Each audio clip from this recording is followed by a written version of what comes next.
I said to Steve, I got to do one more. I can't leave with this legacy. I don't care if I win or lose or come last. To this time, I want to come in just as me. I want to come in as big and as hard as I can. I don't care. I've never won the Olympia. I'm never going to win the Olympia. Obviously, I've come in every way that's acceptable to them, and I'm not going to win. So let me just come in as me and just go out on a high. Hey everyone, Tony Doherty here for episode number 7 of the Relentless Momentum Podcast interview, however we want to call it, with my very special guest today, the one and only Bev Francis, Bev Weinberger, the biggest, strongest woman in the world for a very long time. She's an icon in the bodybuilding world, in the athletics world, and I'm really proud to say a great friend and mentor to me, someone who's supported me all through my bodybuilding promotional career, and we've had a few laughs along the way. Welcome, Bev. Thanks, Tony. How are you? Great, thank you. Really happy to be here. Full circle of life. You were born in Geelong, you're back in Geelong, and you just drove up here from Geelong after your team had a mighty win last night. Yes. So you grew up in Geelong in the 50s, early 60s. How was it growing up in Geelong back then? It was a lovely place to be. I mean, I was lucky. I had a really nice, stable family. I was the youngest of 5 kids, and there was a bit of a gap. I think I was a mistake. There's 7 years, almost 7 years between my sister and myself, and I've got 3 older brothers. So I was almost like being an only child, really, for a lot of the time, because I never remember my siblings being children. Yep. They were sort of, in my memory, they were always sort of grown-ups. But yeah, school was good. You know, I was a reasonably good student. Were you athletic at school? Yeah. Always sporty? Always, yeah. Sport, always. I mean, I used to play football with the local kids, after school, and I desperately wanted to be a footballer. But, in those days, there was no football for girls. Yeah, it's just... Well, there was a lot of sports not for girls, including bodybuilding, which obviously we're going to talk a lot about. But you started out you became a great athlete representing Australia in Commonwealth Games, almost the Olympics, World Championships and all sorts of stuff. And I think that's when I became first aware of this Bev Francis, because they do features of you in the paper and all that. Yeah. And your greatest discipline was shot put, is that right? In track and field, shot put. I really wanted to be a javelin thrower, but very early in my career, I developed a very bad elbow, and I had to have elbow surgery. That was my first orthopedic surgery, the first of 15. And did that come from throwing garden stakes at the local lads? It was just, I was always throwing. I loved to throw, and I could throw a ball a mile. I always had a really good arm. In the rehab, waiting for that elbow to heal, my coach, Fran Stanfill at Melbourne University, got me doing shot put, and I just got better at shot put than javelin, although I always kept the 2 throws going. So how old were you when you first got really serious with the shot put? It was when I went to university. Right. So, what did you go to study, or did you just go there to get into sport? Well, I guess I did go to get into sport, but when you're in 12th grade or before, you have to think, what am I going to do when I leave school? And, in those years, 1972 was my final year at school. If you were a female, a woman going into the workforce, most things you expected to wear sort of a business suit, like a nice skirt and the stockings, and there's no way I wanted to wear that. I was just this total tomboy. And so, what could I live in a tracksuit and do for the rest of my life? So phys ed teaching was perfect for me, because, I couldn't think of anything better than just playing sport. And I liked teaching. Some people are natural teachers. Yeah. I always liked helping people learn things if I knew how to do something. And my father was a teacher. One of my brothers and my sister were all school teachers. So I went to Melbourne Uni to study physical education. Yep. And mathematics was my sub-major. And it was at the university I met Fran Stanfill, who was the only professional coach actually at the time in Australia, track and field coach in Australia. And he was the person who changed my life. And where was he from? He was originally from Austria. That's who I was getting at. He's a world famous coach, an utter genius. He was the mastermind behind the first 4-minute mile. So Roger Bannister, Wow. in 1954, I think it was, Yep. he set that whole thing up, their training, the mental aspect, and he was very big into the mental part of training.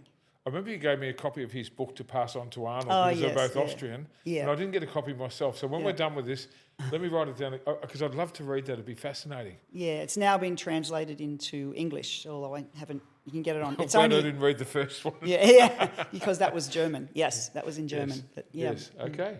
Good. So he kind of found you, or did you find him? Or Yeah, well, I started training.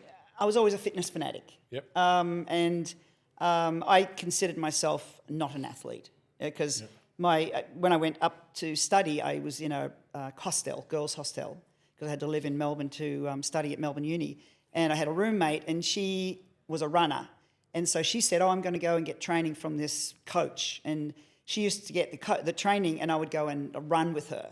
And one day we found out it was raining, pouring rain, and she found out that Franz lived only a few blocks from our hostel, and so he offered to give us a ride home. So I jumped in the car, and he said, I've seen you out running. Why don't you come to the office and see me? And I said, because I'm not an athlete. And he was like, well, how do you know? How do you know you're not an athlete? Don't sell yourself short. If you've got the desire and the will to work, you never know what you can do. So that was like, wow, this guy's kind of weird. Like I'd never heard anybody talk like he had. He had this way of just making you believe that you could do more. Yeah. He just had this magic about him. And so I was like, okay, I'll start to go. And he started off sending me out on running. And then one day he was like, well, have you ever done, you're strong. You're a strong looking person. Have you ever done any throwing? And I was like, well, yeah, in high school I threw a javelin. He said, oh, maybe do you want to try? I said, yeah, because I'm figuring I got to teach this. I may as well learn how to do it. So he said, well, to be a good thrower, you've got to be strong. You've got to do weight training. So again, I'm like, sure. So he was the person who took me into the weight room, said, how much can you squat? How much can you bench press? And he just kept putting more and more weight on until I could only do one. And I was like, I did a 90-pound bench press. First time you trained? First time I ever did it, yeah. Unbelievable. And 100, and it was in kilos. So I think it was 80 kilo squat. And he said, oh, you're very strong for having never trained. Yeah. And so that's where it started. He started giving me workouts, and I loved it. From the moment I touched a weight, it was just like, why haven't I ever done this before? It was just, I just fell in love with lifting. I think you have to, and you and I have talked about this a lot. Yeah. You have to love it, but some of us just get lucky. You go to the gym for the first time, you go, you know what, I just found my calling. Yeah, that's it. Yeah. And that was what I was best at. Right, so that led to you getting on the athletics team with Melbourne Uni? Yeah, I just got strong, and the stronger I got, the faster I ran, the further I threw. It just helped everything that I did. Yeah, well, I didn't realise that you ran. I mean, I knew about the javelin, obviously the shot put and the powerlifting and bodybuilding later, but the running. Yeah, Well, I was a sprinter. sprinter. Or power, so I Yeah. was going to say, definitely a sprinter. Yeah, and my sprint starts were killers because I had such powerful legs that I used to beat all the sprinters in Australia out over 20 metres. Yep. I could beat anybody, but then they would catch me. So if you after had that. got to play footy, you could have been a full forward. Oh, Like well, off the mark. I was. I mean, now I'm 70, so I'm a little slower. But yeah, I was, agility. I had great agility and acceleration. Yeah. Right. So at what stage did you sort of choose then, from between sprinting and shot put? When you start to go to events and it becomes an international offering, everything changes and you've got to focus on a discipline. Yeah. I always liked, our training with Franz, you never just did the one thing. He always had, like all the runners, even if you're a middle distance runner, you did weight training. Right. Everybody did time trials on Sunday morning. Didn't matter whether you were a shot putter or a marathon runner or a middle distance runner. If it was a 200-meter time trial day, everyone did it. Right. And after we would do the warm up and the time trial and some exercises, then he'd get people to go off into their various disciplines. So we always did sprinting because sprinting is important to any power event. Yeah. So all the throwers, all the jumpers always did lots of sprints. Right. So when was your first big international event? Was it like the Commonwealth Games or the? It was the Pacific Conference game. My first Australian team was the 1977 Pacific Conference Games. Actually, to get in on the games to see who's going to make the selection games, I broke the Australian record in the shot put, and won that event. Beat my main opponent, who was Gail, my best friend, Gail Mulhall at the time. And I made my first team with being the Australian record holder.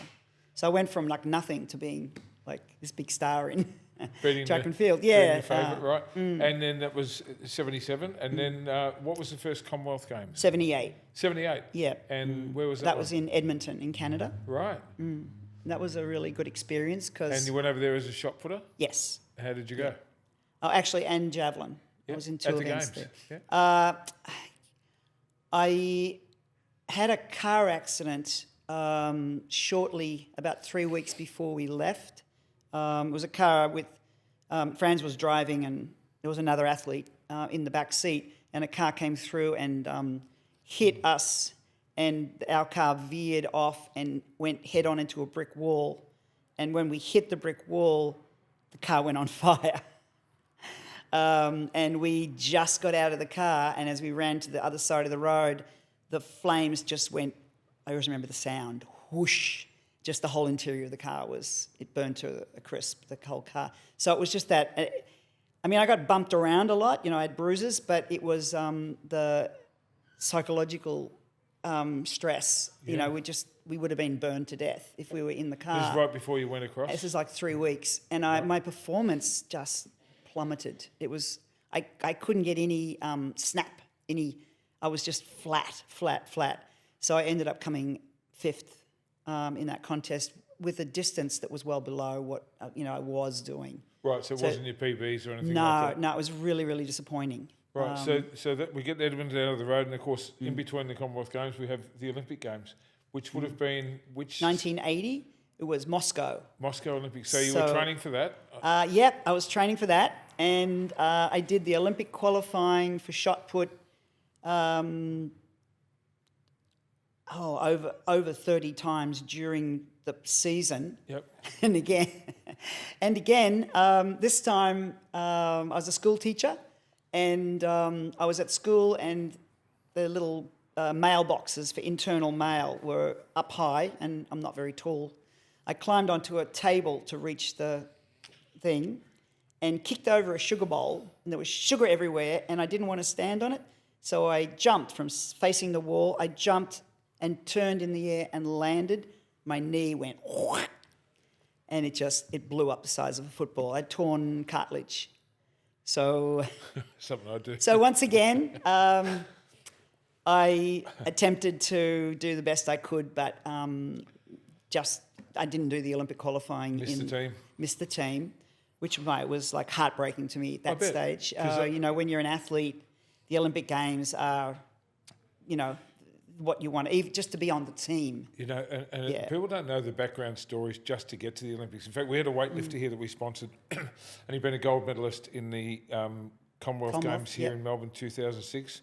Gold medalist. He was unbelievable and was part of the Cameroon team that got to stay here as asylum seekers. Lovely fellow, training for the Olympics, which would have been nice. It would have been... Was it? No, 2000 would have been the 2008 Olympics he was training for. Yep. Very last lifting session, which wasn't a hard, heavy session. He was doing his clean and press or his snatch. It was clean and press. Hyperextended his elbow, tore off, and it was the Thursday, and he was in the team. Everything was good to go. Yep. And out of the team. And I remember just thinking, shit, that's like... It was like 6 years of constant work to make that team. It's heartbreaking. Devastating. Yep. The only saving grace for me was that I had just been named in the powerlifting team for the first ever Women's World Championships. Right, so I didn't know whether there was a crossover between athletics and powerlifting. Okay. So the first one was 1980. Yep. So that was in May. So the trials were back in March, where I did the knee, and I said, I've got to get 2 months to get this knee back to where I can full squat again, because I couldn't bend my knee fully when I did that. So the Olympic Games were after that. They were in August, I think. Yeah. But I got back on track, and I still had my knee back bandaged in the World Championships, but I won.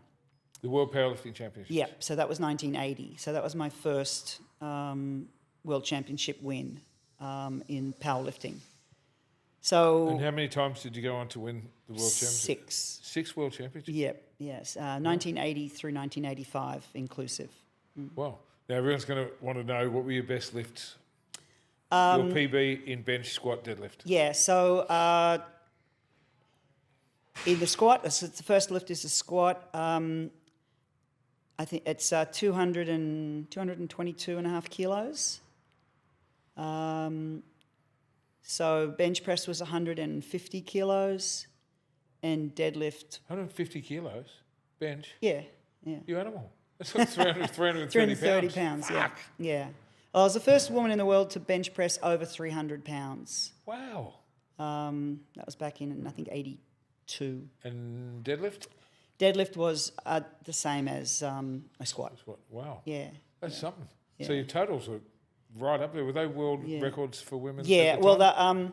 the squat and the bench were.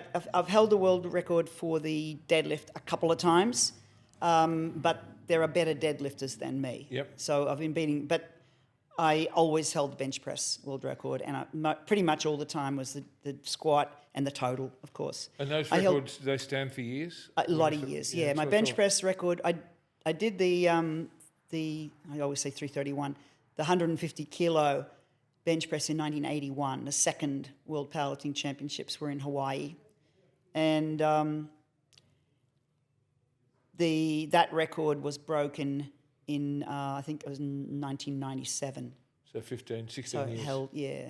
Unbelievable. And that was before the bench suits. You know those horrible absolutely, things where your arms are here and you can't. Well, that really split powerlifting between what they call raw Yeah. and assisted, and all this, these denim shirts that were just triple ply denim and stuff. And I remember people, they'd get a bar and they couldn't lower the bar. You needed like 100 kilos just to the bar to come down, because there was so much. Yeah. Well, we did. It was the IPF, International Powerlifting Federation, back in those days. Yep. And we had we did wear a super suit for the squat, which was a very tight thing, and a belt, of course. But not knee wraps. But that. and knee wraps. You could have knee wraps. Yes, Yep. you could have knee wraps. But it was before the bench suits, and I remember the bench suits were available. I think they came in 1985, and someone said, "Oh, you'll bench more if you put this on." I put it on, and I'm just like, "No, just get this thing off." Yeah. So it was only in a t-shirt that I did the 150 kilos. 150 kilo in a t-shirt, Aussie Bev. Yeah. All right, now, so we've done it in the powerlifting, and back to the Commonwealth Games in Brisbane, was it? In Brisbane, yeah, I got 4th. Again, powerlifting was the only sport where I could outdo my best in competition. For some reason, I used to I'd get nervous and lock up and get tight in throwing, and I never did my best throws in competition. I did my best lifts in competition, but never my best throws. So powerlifting really, well, I think you were well known back then. I remember seeing, it was a kid in Bendigo, this Bev Francis, this superwoman, and was features about powerlifting, which no one really understood. And here you are breaking world records from Melbourne Uni and from the team, and still with the same coach, obviously, through all of those years with Francis. Yeah. And, he was a track and field coach, but he had such a command of... We've told me before, not just the movements and everything, but the psychology and the motivation and the personal growth and everything that came with making you a better athlete and a better person.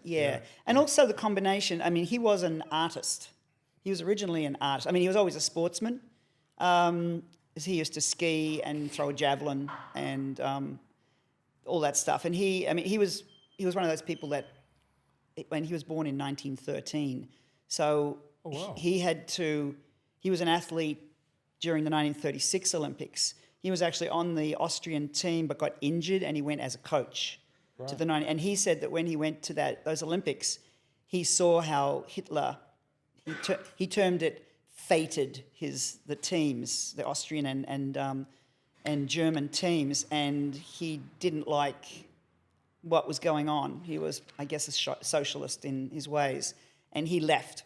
He left and went to England. Right. So before the Second World War, and during the Second World War, that's how he came to Australia. He was shipped out as a prisoner, an enemy alien, because all Germans and Austrians and Italians were rounded up as enemy aliens in England.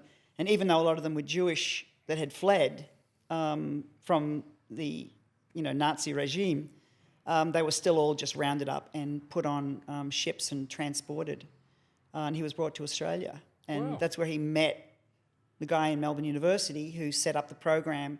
He went back to England after the war, but he came back because he'd promised to do this program if it was set up. So he came back. Amazing. So, no, I don't remember what the original question was, but, so he was an artist, and he got into coaching when he went to England because trouble was starting with everything, and they said that you can only stay in England if you can do a job that no Englishman can do. And he said, there's plenty of artists in England, but there's no real coaches. Right. And so he started coaching, and that's where he got it coached.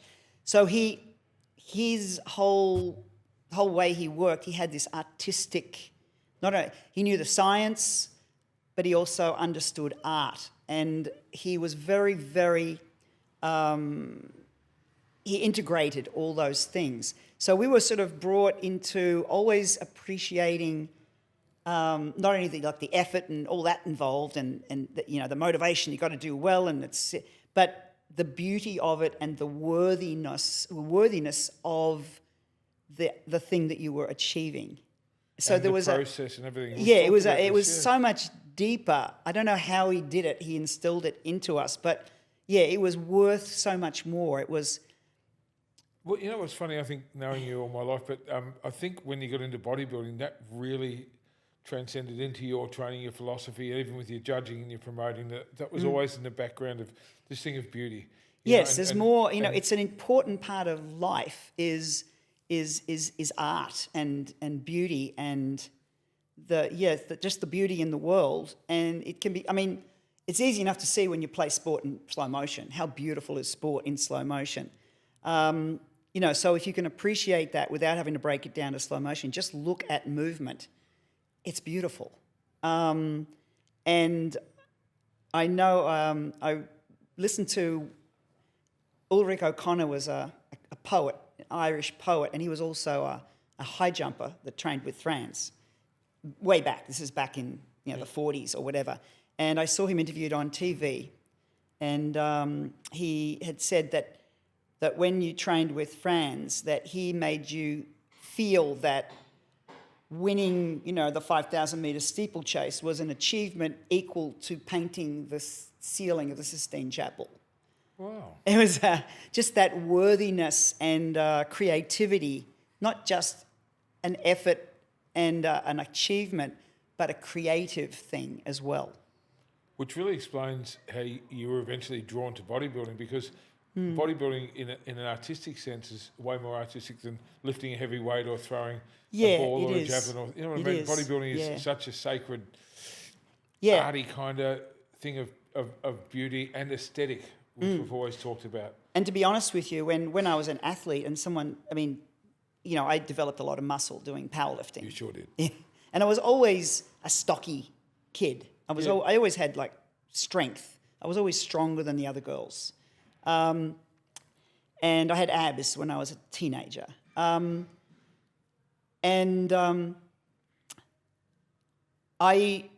would say, why don't you become a bodybuilder? You'd be the greatest woman bodybuilder the world's ever seen. I'd go, bodybuilding's for faggots.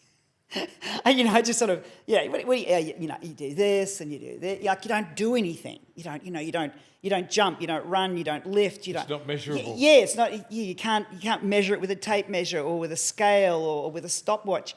I've got to do something. And so I really poo-pooed bodybuilding. But of course, what did I love? I loved statues of muscular bodies, and I always admired. My dad was an artist. And I loved it when he did sketches of the human figure, because the human body was always so beautiful. And not only the human body, but, horses and big cats, and that just bodies are beautiful. Muscles. Especially muscular bodies. And I always loved muscle. So, and then of course it wasn't until I actually had to train as a bodybuilder that I realised, okay, this is a difficult sport. I remember seeing pictures of you as a powerlifter, and you weren't like a fat or a hefty loose powerlifter. You actually looked like an off-season bodybuilder when you started. Now, well, is there any footage of you with powerlifting you've got? Yes, I've got some footage taken from the World Championships. Well, Brandon, we'll have to overlay some of Bev's stuff, because no one's ever seen that in our bodybuilding world. Now, sure. Obviously, a lot of people from our bodybuilding world are going to be watching this. So tell us how it all started. Because you didn't set out to be a bodybuilder. You're a powerlifter, you're an athlete, a thrower, and so on. Still being trained by Franz. Mm-hmm. And what was the first contact? Okay, so what happened is I came home from school where I taught on my way to Melbourne University, where I trained, and on my door was a telegram. So you might have to explain to the younger people of the world what a telegram. It's like a speedy letter. It was like, when you needed something overnight, they basically typed it out in an office and sent it through the wire. And it would come out in this very special kind of and you used to have to pay for it per word. Yeah. So I had a telegram on my door, and when I opened it up, it said something like, I actually have the telegram still. If you are interested in being involved in a movie tentatively called Pumping Iron to the Women, please call collect. And it was a name, and it was Wayne D'Amelia and his number. And I just thought, I'd never heard of this person. I just thought was one of my friends playing a joke on me. Yeah. So I just put the thing in my training bag, went up to university, and I came in and I'm like, who sent me the telegram? Yep. I just got these blank stares. And Gail, my friend, she read it and she's like, it says collect, call collect. You got nothing to lose, just call. So I called and found out it was for real, that they had seen. So what it was, George Butler was deciding he wanted to make this movie about women's bodybuilding. And the women bodybuilders at the time, as you probably know, were they looked like bikini. Not even. Less, I was going to say less than, fit model. Yeah, pretty much. And he wanted to show a full range of women's bodies as such. And he'd already... So George Butler and Charles Gaines did Pumping Iron that made Arnold famous in 75, 76? Yeah, 75. I think filmed in 75, came out in 76. Yep. Right, so this is 83. This is early 83. This is when you were first contact, was still 83. Yeah, okay. Yeah, early 83. And so backtracking a little, the manageress of the powerlifting team is Ros Bazile. She and her husband, Vince Bazile, owned a gym in Sydney. They actually appeared here a few months ago. They were in Melbourne for something. Oh, really? And this funny little fellow come up, and because I remember him from the message boards, before Instagram and Facebook, and he was always this antagonist. Yes, always. Hang shit on Arnold and yes, everyone else. He was always a troublemaker. Yeah, but he was always kind to me because I go at people as well. And I'm thinking, who's this funny little grey-haired fellow? Vince. And he was loving the gym. He was going looking at all the pictures. He'd love and it. He's taking his camera out, and he said, "Oh my God, Tony, And I said, "Well, sorry, what's your name?" And he said, "Vince Bazile. This is Ross." I'm like, "Whoa!"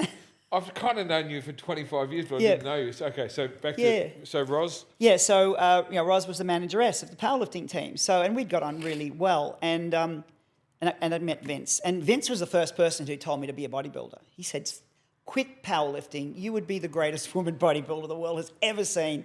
There's no other body like you." He was like so adamant that I should be a bodybuilder, and he was the one I said, no. And because he'd won Mr. Canada in 1970. Yeah, I think he used to tell everyone that. Yeah, of course. He's very knowledgeable, actually, but he's antagonistic. Yeah. So a likable pest. Yeah. Probably the only person in my life that I've actually slapped across the face. Oh, good. Yeah. Good. Yep. Sorry, Vince. Yeah. I love you, Vince, really. Okay, so again, I lost my train of thought. So, Ros had said you should be a bodybuilder, and you'd had this telegram from Wayne in the US. Yes. So all things are pointing towards... Yeah, so Vince, while I was I used to stay with them. Because, as I said, I was really good friends with Ros. And when I was in Sydney for something, I'd stay overnight or a couple of days with them. and they have a pool in their backyard. And Vince had said, "Can I take some photos of you in your bikini?" He said, "I'll show you how to, pose." So this is, this is fun. I'm just, I like to play around. Yeah. So he showed me, and I didn't pose very well, but I hit the poses, this and this. And unbeknownst to me, he sent a few of the pictures to Robert Kennedy in Canada. Right, who was the publisher of Muscle Mag International. Yep. And he also wrote a bunch of books. Robert Kennedy's got a bunch of books. I actually read them early on in my bodybuilding. I loved him. And I got to meet him the first time I went to when I first met him, when I went to the Niagara Falls Pro Show, which I emceed. And I remember saying, all the way from Canada, and Robert Kennedy comes to introduce himself, and he goes, "That's just across the fucking river, you twit." And, he was a good guy, a really nice guy. I know who you're talking about. And so he put a picture of me in one of his books. No, can I use a photo of you or anything? No royalties or anything. No. So this is what somebody saw. And so, George was putting out feelers for any women, muscular women. I want, I said the full range of female physiques. So I got shown this picture, and I think he admitted to me that he said at the time, this is either the most muscular woman in the world, or it's a guy dressed in drag. Dude in a bikini. Yeah, dude in a bikini. Aussie Bev. Yep. So they contacted, again, they put feelers out, and there was one journalist, Al Thomas. He used to write for Iron Man and a bunch of other magazines. He was a freelance writer. He was an English professor, and he just loved women's bodybuilding. And very pro women being allowed to develop to their fullest. Yep. A really good guy, lovely man. And he had actually written the first article that was ever printed about me in Iron Man. Right. And it was sent to him from one of the professors in Melbourne Uni that trained, and asked me if it was okay if he wrote an article. He sent it into Iron Man. They gave it to Al Thomas to fact check, so Al got in contact with me. So we'd been writing a few letters back and forth, just because he was interested in what I was doing. So they got from him, they said, he said, yes, I'm absolutely sure she's a woman. So then they came over. George jumped on a plane only a few weeks after I got back.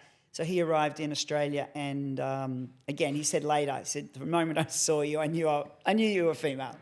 But he came here basically to check that. And then he went back, got his whole crew together, and then they came over. And this is George Butler. George Butler. Pumping Iron. Yes. Creator. Okay. So the whole crew come over? Yep. And is this when they made you an offer, like a firm offer to be in their movie? Yeah. So that was once he met me, he said, that's it. So how did the federation thing play out? Did you have to then get an invite to the Miss Olympia? Well, that wasn't for Olympia. That was the movie, the bodybuilding show in the movie. They made it a pro-am. Right. And it was Caesar's World Cup. Oh, okay, yes. They just made up a show. Yep.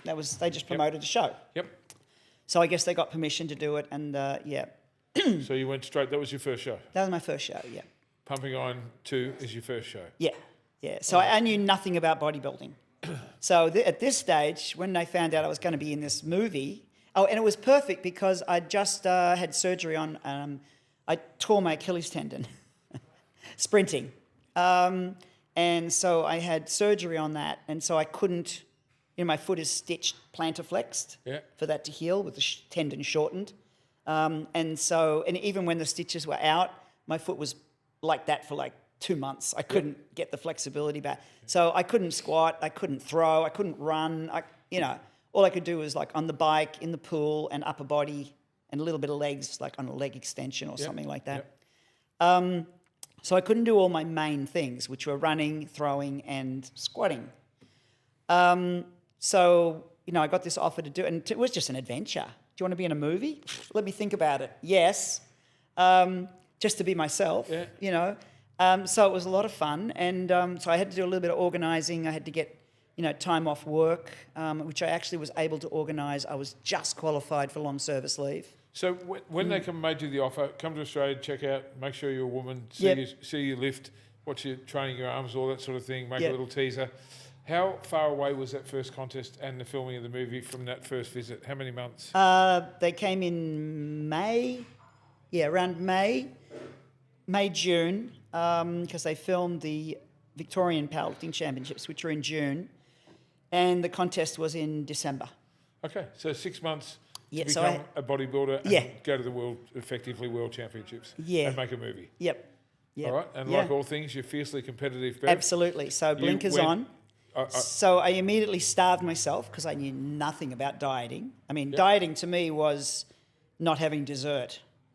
You know, I used to eat huge amount of food because I used to, at that stage of my life, I used to get up in the morning and go for a 4-mile run, then go to work as a phys ed teacher, then after work go to Melbourne University, where I'd run another 1.5 miles to warm up, exercise, then throw for probably an hour, then do some sprint work or jumping work, and then go to the gym and do, 10 sets of squats and 10 sets of bench. So you're training 3 hours a day? Yeah. Every day? Oh, yeah, at least. Yeah. 7 days a week. I just trained every day. I never had days off. So you can eat anything when you're training? Oh, like yeah, that? yeah. I ate huge. So then I just okay, I can't eat. I got to lose body fat. And how do I do that? Oh, I guess burn more calories than I take in. Real basic. I knew nothing. You know what? And so Move more, eat less. Yeah. So I actually went to Sydney and met up with Vince again and said, teach me how to train as a bodybuilder. And he was like, okay. Finally, told you so. But I knew he was going to kill me. So the very first bodybuilding workout that I did, he did every possible combination of, he did supersets, drop sets, sets to exhaustion, he did everything. He wanted to kill me because I was so anti-bodybuilding. Yeah. And I remember at the end of it, I could not lift my arms. My shoulders were so killing me.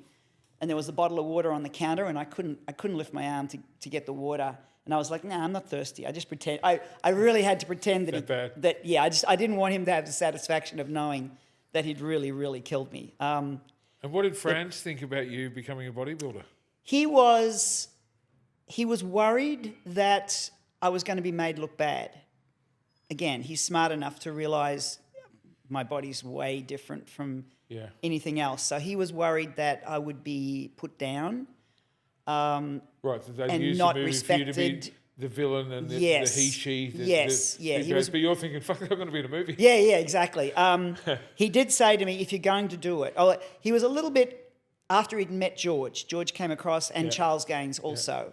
Charles is a fabulous, incredibly intelligent person and a wonderful writer. And he sat and they had some really good discussions with Franz. And I think he felt a little bit better. Bit safer. And because he saw how much, basically, these guys respected what I was doing. Right. George, there's an article where in one of the magazines that was actually Wayne D'Amelia being interviewed about the making of Pumping Iron, and he said that that George had contacted him and said, I just met her. She's amazing. She's pound for pound stronger than Arnold. She's college educated. She's done ballet. She can talk. He was like, she's perfect. We couldn't have made a better person for this role, which made me feel good. I read this after the movie's all been done and everything. But so they really were really happy with me. Right. And so Franz felt better. But he did say, safe. if you're going to go in, don't come in looking like a scun rabbit, as he described the girls. He said, come in with some muscle. Be yourself. Size, come in big and strong, be yourself. Yep. Don't be what they are. But be careful. Right. Yeah. So that I remember watching Pumping Iron Women. I've watched it years ago. I watched it again just after your 70th. I went straight home and watched it. Couldn't, because I met all your friends, which we'll talk about. Yeah.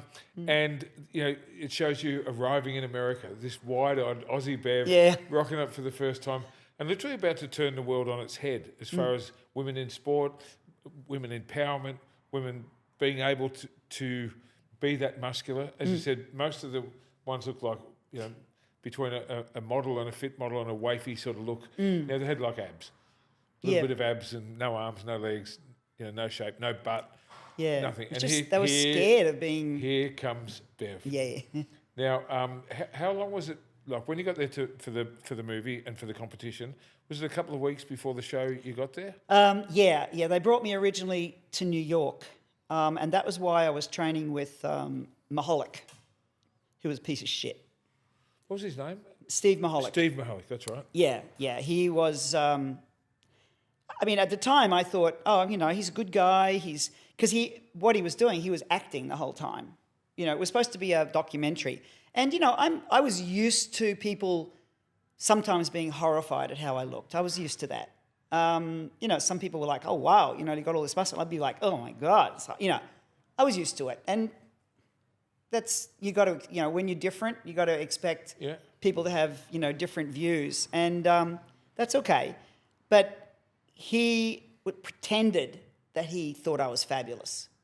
And we're going to do this together and la. Oh, no. And then after the movie came out, he comes out and says, I never liked the way she looked.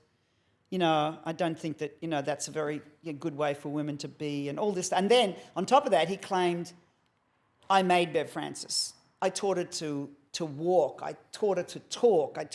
I came there 4 times world powerlifting champion, Australian record holder, Australian champion shot put, a better athlete than he was by a long shot. Yeah. And he just made all these claims that he taught me all these things. I mean... Which is a bit of a rude awakening. I know the first time you go to America as a young Aussie, eyes wide open, you trust everyone, Yeah, especially a Geelong girl. I was from Bendigo, I went over there just thinking, fuck, everyone's nice, Yeah. And I remember the first time just thinking that they promise you the world, give you the fucking atlas. Yeah. Like, you're like, and I thought you were going to give me everything, here I am. And that was where Steve Weinberger was so good. Right, because he immediately... So they brought Steve in as kind of your minder in the movie. This is your future husband, father of your children, co-owner of the gym. So Steve Weinberger, great mate of mine, and obviously a huge part of your life. I mean, probably the 2 guys that changed your life so much, Franz and Steve, as it turned out. So here's Steve Mahalik, I thought. Mahalik, being an arsehole, and here's big Steve looking out for Bev. He was immediately like my umbrella. Like, even, when I first met him, I mean, I said, tunnel vision to being this bodybuilder.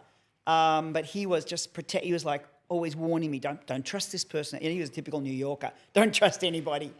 Don't believe them when they say this. Get proof. Get this in writing.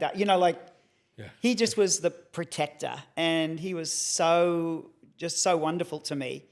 And he found out that I liked Broadway shows and plays and things, and so he took me to a couple of shows when I had a night out. And I found out later that he didn't like shows like that at all. He was just doing it for me. And I think it was like an immediate crush. He's into this movie. I think so. I think he got a shock when he first saw me, but when he was with me for a while, he just... You can see, you can actually see it in the movie. In the movie, you can. You can just see him just looking out for you. He's like, no one's getting near my Bev. Yeah. And Steve, to this day, is fiercely protective of his people. Yes. It doesn't take shit from anyone. No. And you really do see that, knowing you both, think, oh, that's kind of like a warm story.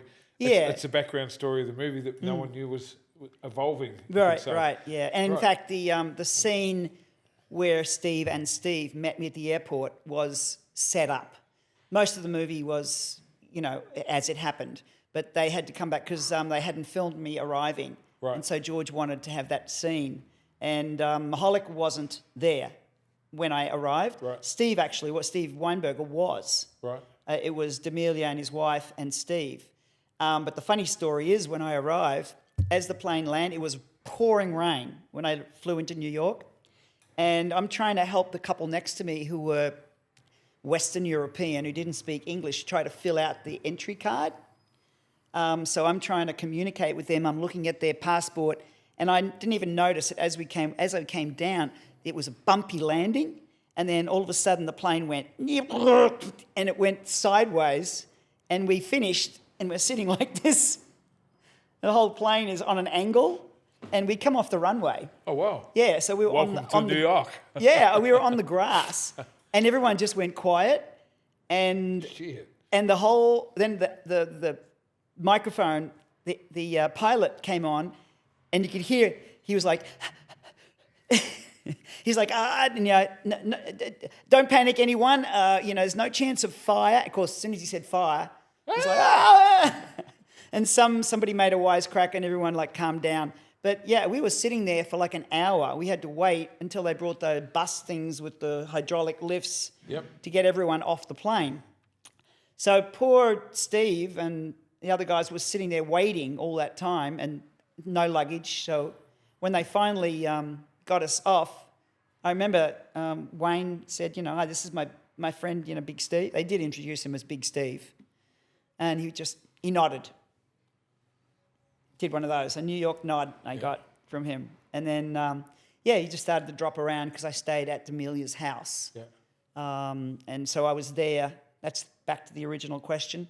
How long before the show was I here? Yeah. So it was a few weeks, maybe a month. So you did all that training in New York before you went to Caesar's so that's Palace, where they were able to film me in Maholik's gym training. Right. Yeah. I didn't know he was such a piece of shit. I mean, you have told me a little bit, but... He wasn't a nice guy. When the first day I was there, after that night, the next day, Maholik and his wife came to the house to have a look at me. So they asked me, just put a bikini on, So I'm out of the Australian winter, so I'm white. I've been dieting, but I've got a lot more to lose. So I was pretty lean, but for me, I was lean. And I came out and they were sitting there and they had a look. And Steve Weinberger was there too. And they were like, it's just whatever, yep, I'll get the program. And what I found out later was the wife had no interest in bodybuilding. She came to check me out because Maholik was notorious for having affairs with the women in his gym. So she came to have a look to see if I would be one of those women that he would be likely to mess with. Yeah. As soon as she saw me, she knew there was nothing going to happen there. Not his type. I wasn't his type at all. So that was good. Mind you, he would have got a quick foot up the arse if he tried anything with me.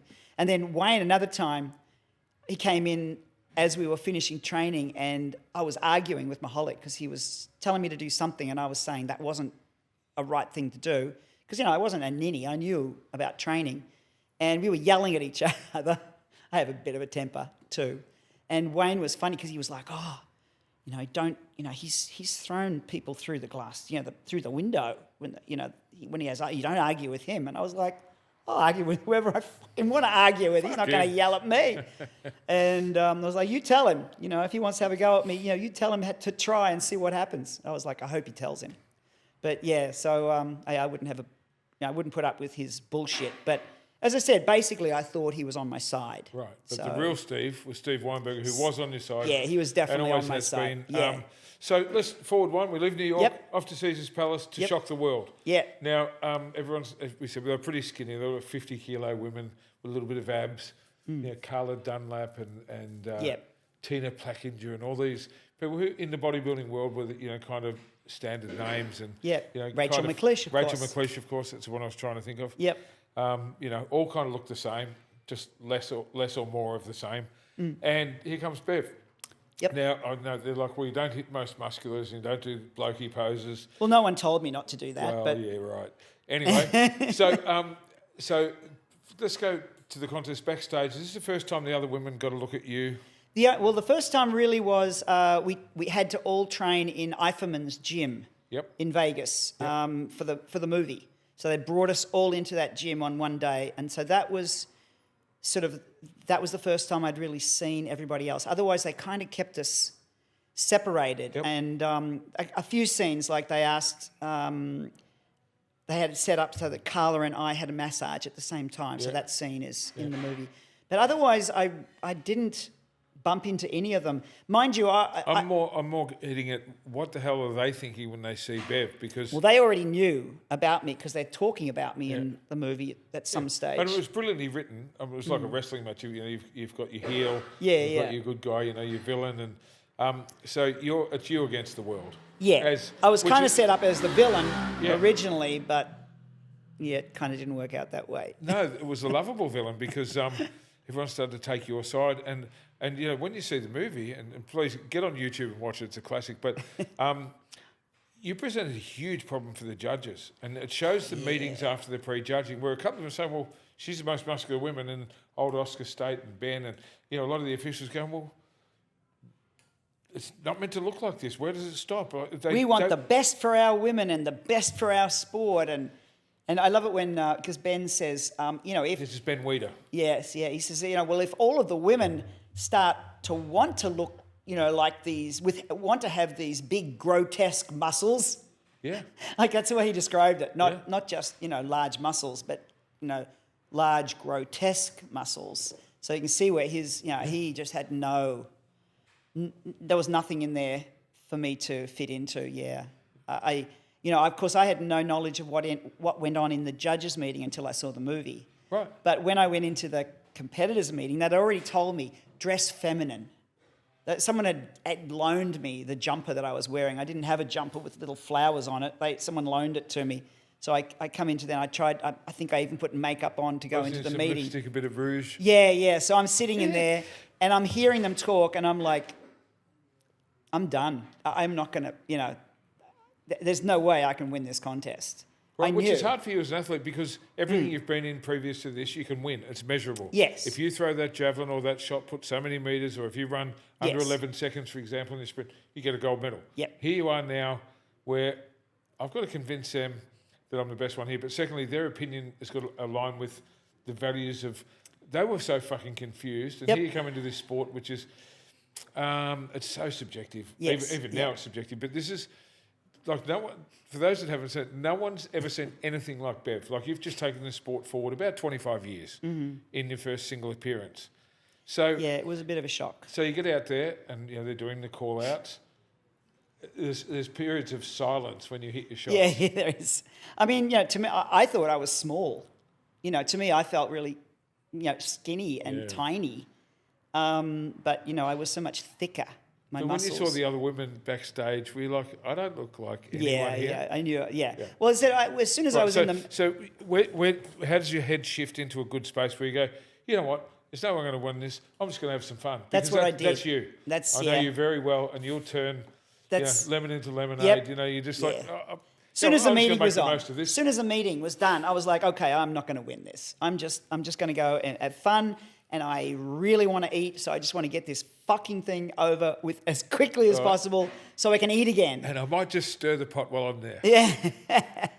Yeah. So I want to go in and do the best I can. And so I went out, I posed my heart out as much as I did. Mahalik did a terrible job of teaching me to pose.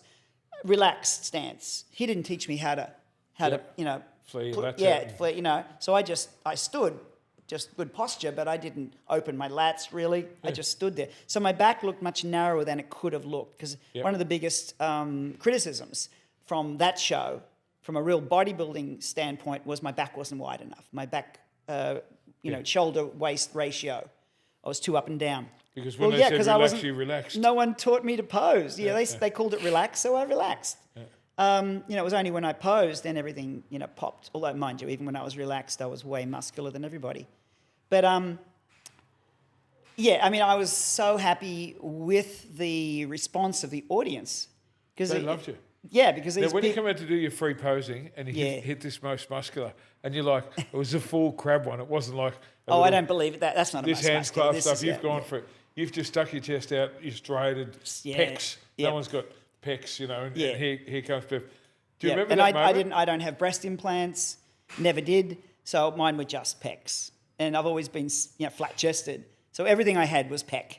You were all muscle. I mean, top to bottom. But in that pose... Yeah. And also I learnt that pose from one of my brothers. He used to try to gross me out by throwing his trap up. Yeah. Of course, I just copied it and learnt to do it when I was about 8. And you remember the audience response when you did that? Yeah, they went nuts. Absolutely nuts. And with judges slapping each other. What the fuck? Yeah, What's she doing that for? Yeah, that's not feminine. Yeah, right? Yeah. Well, I did that in 1980 when I guest posed at Mr. Olympia. I did the most musculars. It just came naturally to me. All right, so so that was the movie. Now, that didn't come out for another couple of years. It came out in early, like April, I think, 85. Right, so this is 83. So now I'm going to keep bodybuilding. So where do we go from there? What did you have to do then to qualify for further contests or the politics? I originally went back to Australia in time for the school year to start in the end of January, early February in Australia. And that was, I'd spent some time with Steve before that, after the contest, relaxed. And it was only when I was really leaving that I realised that I really cared for him. And I was really going to miss him. And so we started writing letters, phoning with, So the relationship wasn't on a physical level when you left? No, it wasn't. But mates, but deeply caring about each other. Yeah. Of course, there was no text messages, emails, fucking Instagram. No, so you had to write a letter. Letters or phone calls. That was it. Yeah. Right. And phone calls were really expensive. Oh, back then. yeah, they were. I mean, it was per minute. Yes. Yeah, my phone bill started to get up in the hundreds, and that was a lot of money in those days. So I was training for the World Powerlifting Championships, which were in May 1985, and they were in Los Angeles. Yeah. So I said early in the year, we communicating, and he kept saying to me, come back. So I'm like, okay, if you think we can make it together, I'll come back. And so I quit school teaching, which is a big thing to do because it's it's a very secure job. Yeah. And back then, security was a big thing. No one left their job. No one just up and packed up to run the world or moved to America to become famous. So, so you kind of went back there knowing you're going to have a shot with Steve. Yeah, and I said to him, I can't work because I'll be on a tourist visa. He said, no. He says, I'll support you. I'll take care of you. I love you. Yep. So, all right, okay, let's give it a go. So I came over in April. This is 85. We went and watched there was the mixed pairs and women's world professional bodybuilding championships in Toronto. Right.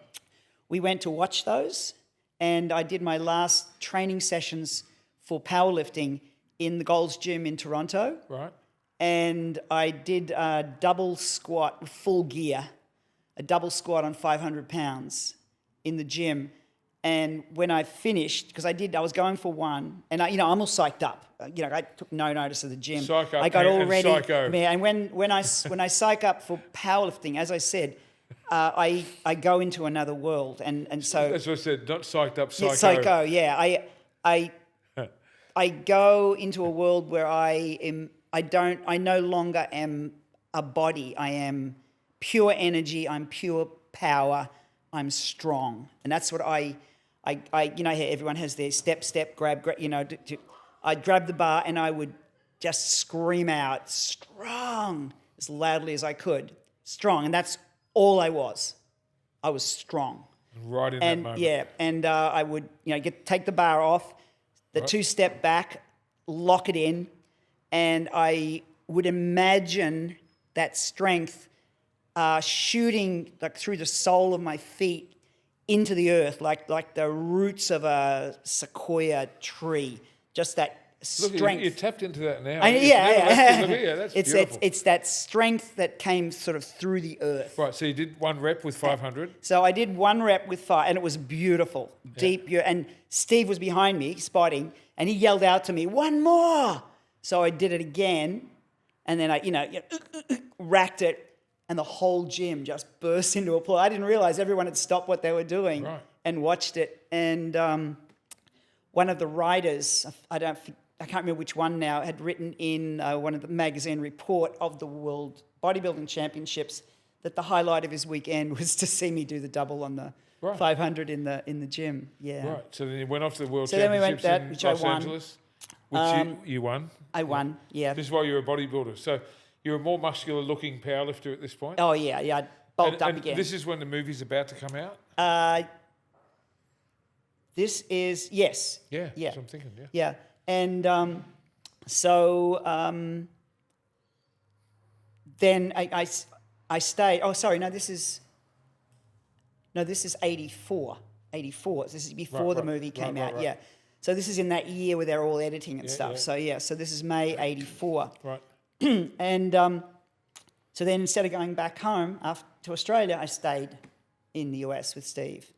So then I tried to apply to be in the Olympia. And they said no. Oh, no, sorry, I didn't. I just settled in and got used to living in the country. And I was still a powerlifter, but I wanted to get into, I wanted to do more bodybuilding. I was really waiting because I really had no intention of going back into bodybuilding. I did the movie. I was going to go back and do my track and field because I was going to go back to Australia, go back to my teaching, Yeah. And then because I moved to the US, now I had to rethink, but was I going to continue with bodybuilding? Because I wanted to see the reaction. Yeah. Because, I saw the reaction from the judges and it wasn't very positive. So is it worth going into bodybuilding? But also, I've dipped my toe in the water. How far can I take this? Because you went to that first show with no idea about diet or training. Now you're in New York City. Yeah. You've been around the bodybuilding world and you're starting to get a little taste for it. Yeah, and it was a little bit, I came 8th in that contest in the movie. I'm not used to coming 8th in anything. So I was sort of, I think I can do better than this. And look, you forward one to the end of the movie where you've got your 8th place. And that's when you see Big Steve. Oh, yeah. That's hilarious. It is. It's great. And that was real. He was just so shattered. That wasn't him set up. And he was talking to the camera. Like, we got so used to the camera because they were following us all the time. They had permanent lights set up in my hotel room. And so they had the key to my hotel room. I had no privacy. They were always there because they wanted to catch anything that happened. So you just want to eat your burger or your steak? So I didn't care. I'm done. I'm done with bodybuilding. Right. And the camera's like, let's go to Steve. We're going to get a bite out of him. Well, did they get a bite out of him? Oh, yeah, What am I, stupid? Yeah, that was a beautiful scene. And he was saying, he was talking to the camera person. He was like, maybe I'm stupid. Explain it to me. Explain it to me. And he was talking right to her. Right. And it was like, completely I can understand honest. Carla Dunlop. She's got some muscle. But Tina Plackett, what the? It was great. It was, and it was so honest. It's just the most raw moment. Yeah. And you can also see his endearment and loyalty to you. He can't see past it. Whether he's right or wrong, no, this is not fair. Yeah. And which is maybe why Steve's become such a great judge too, because his sense of justice and to do what's right. Whoever is the best. Whoever is the best. Not whoever might fit our fucking brand or whatever suits him on the day. So so I had to jump to that bit because we've talked about it and laughed about it. And it is. Hey, Steve. It's explain it to me. Yeah, it was purely honest, and it was a perfect ending. It really because really that was the whole movie was about explain it. Yeah. Yeah, the whole idea of And what's femininity, how much should it be this involved? Unscripted, from the heart thing that everyone was not saying, well, what the fuck just happened? Yeah. 8th place. Okay. So forward one, now you're in New York, you're thinking I might get into this bodybuilding. So you tried to get into the... No, so I'm in 84, so now I'm waiting to see the reaction. So now the movie wasn't going to come out, but that show was reported on. So it was in all the magazines. Right. So they were talking about... As a bodybuilding contest. Yes, yeah. So I was getting back all the feedback from reading the magazines, and it was really mixed. There was... it was. There was two camps. There were people who hated what I looked like, and there were people who just said this is the future of bodybuilding. So I got more interested in getting back into it, but I still... I was still a powerlifter at heart. I still wanted to do that. So that next year, so as 85 rolled around, the movie was due to be released early 85. So they had all these sort of events around the opening, and they took the film to the Cannes Film Festival. After it had been open, and George said, I want you to come to Cairns. And I'm like, I have to train for the World Powerlifting Championships. I can't be in bodybuilding shape and powerlifting shape at the same time. They said, as long as Steve can come with me and you set up a gym there that I can train, we'll go. So, he did. So the film was released. I did, a lifting exhibition at the after show party. Because I was trained, I was strong. And then, I did the powerlifting. Was in Vienna this time. Yeah. I won. Again? My 6th. And but I didn't do as well. It was I think it was the only world championship where I didn't break a world record. Right. I broke over 40 world records in my life. Yeah. And it was the only one. And it was like, okay, I've won 6. I'm interested in bodybuilding. I can't be lean and do bodybuilding traiing. And maybe you've peaked. It had really messed up the way I used to train up to a powerlifting contest. I hadn't done the base work that I used to do. I used to do a lot of mass training, a lot of sets with high reps. Well, I say high, 10 and less. But also a lot of sets with 3 and less. I hadn't got that base training in, so I really scraped through in that last one. I said, scraped through your world title. Yeah. To be fair. Yeah. So I think it's time if I'm going to do bodybuilding, I got to do bodybuilding. So we've had the release in Cairns. You've done the World Championship around the same time. Yeah. And then all the magazines started to come out about the movie. So it was all over again. It was, again, everything from Playboy magazine to Vogue to, the muscle magazines. Well, you've actually challenged the world in a lot of ways, like how people think, how they perceive women, sexuality, how they... what's feminine and what's not. How can a woman be feminine and still be a woman? All this, particularly coming in that era, that no one said anything like it. So you like this groundbreaker, this poster girl for women's empowerment and be however you want to be. And in the other field, you've got all these basically old men saying, I don't know if that's very feminine or not. I don't want my woman to look like that. Well, I don't want to be your woman, so it doesn't matter. Works for everyone. Yeah.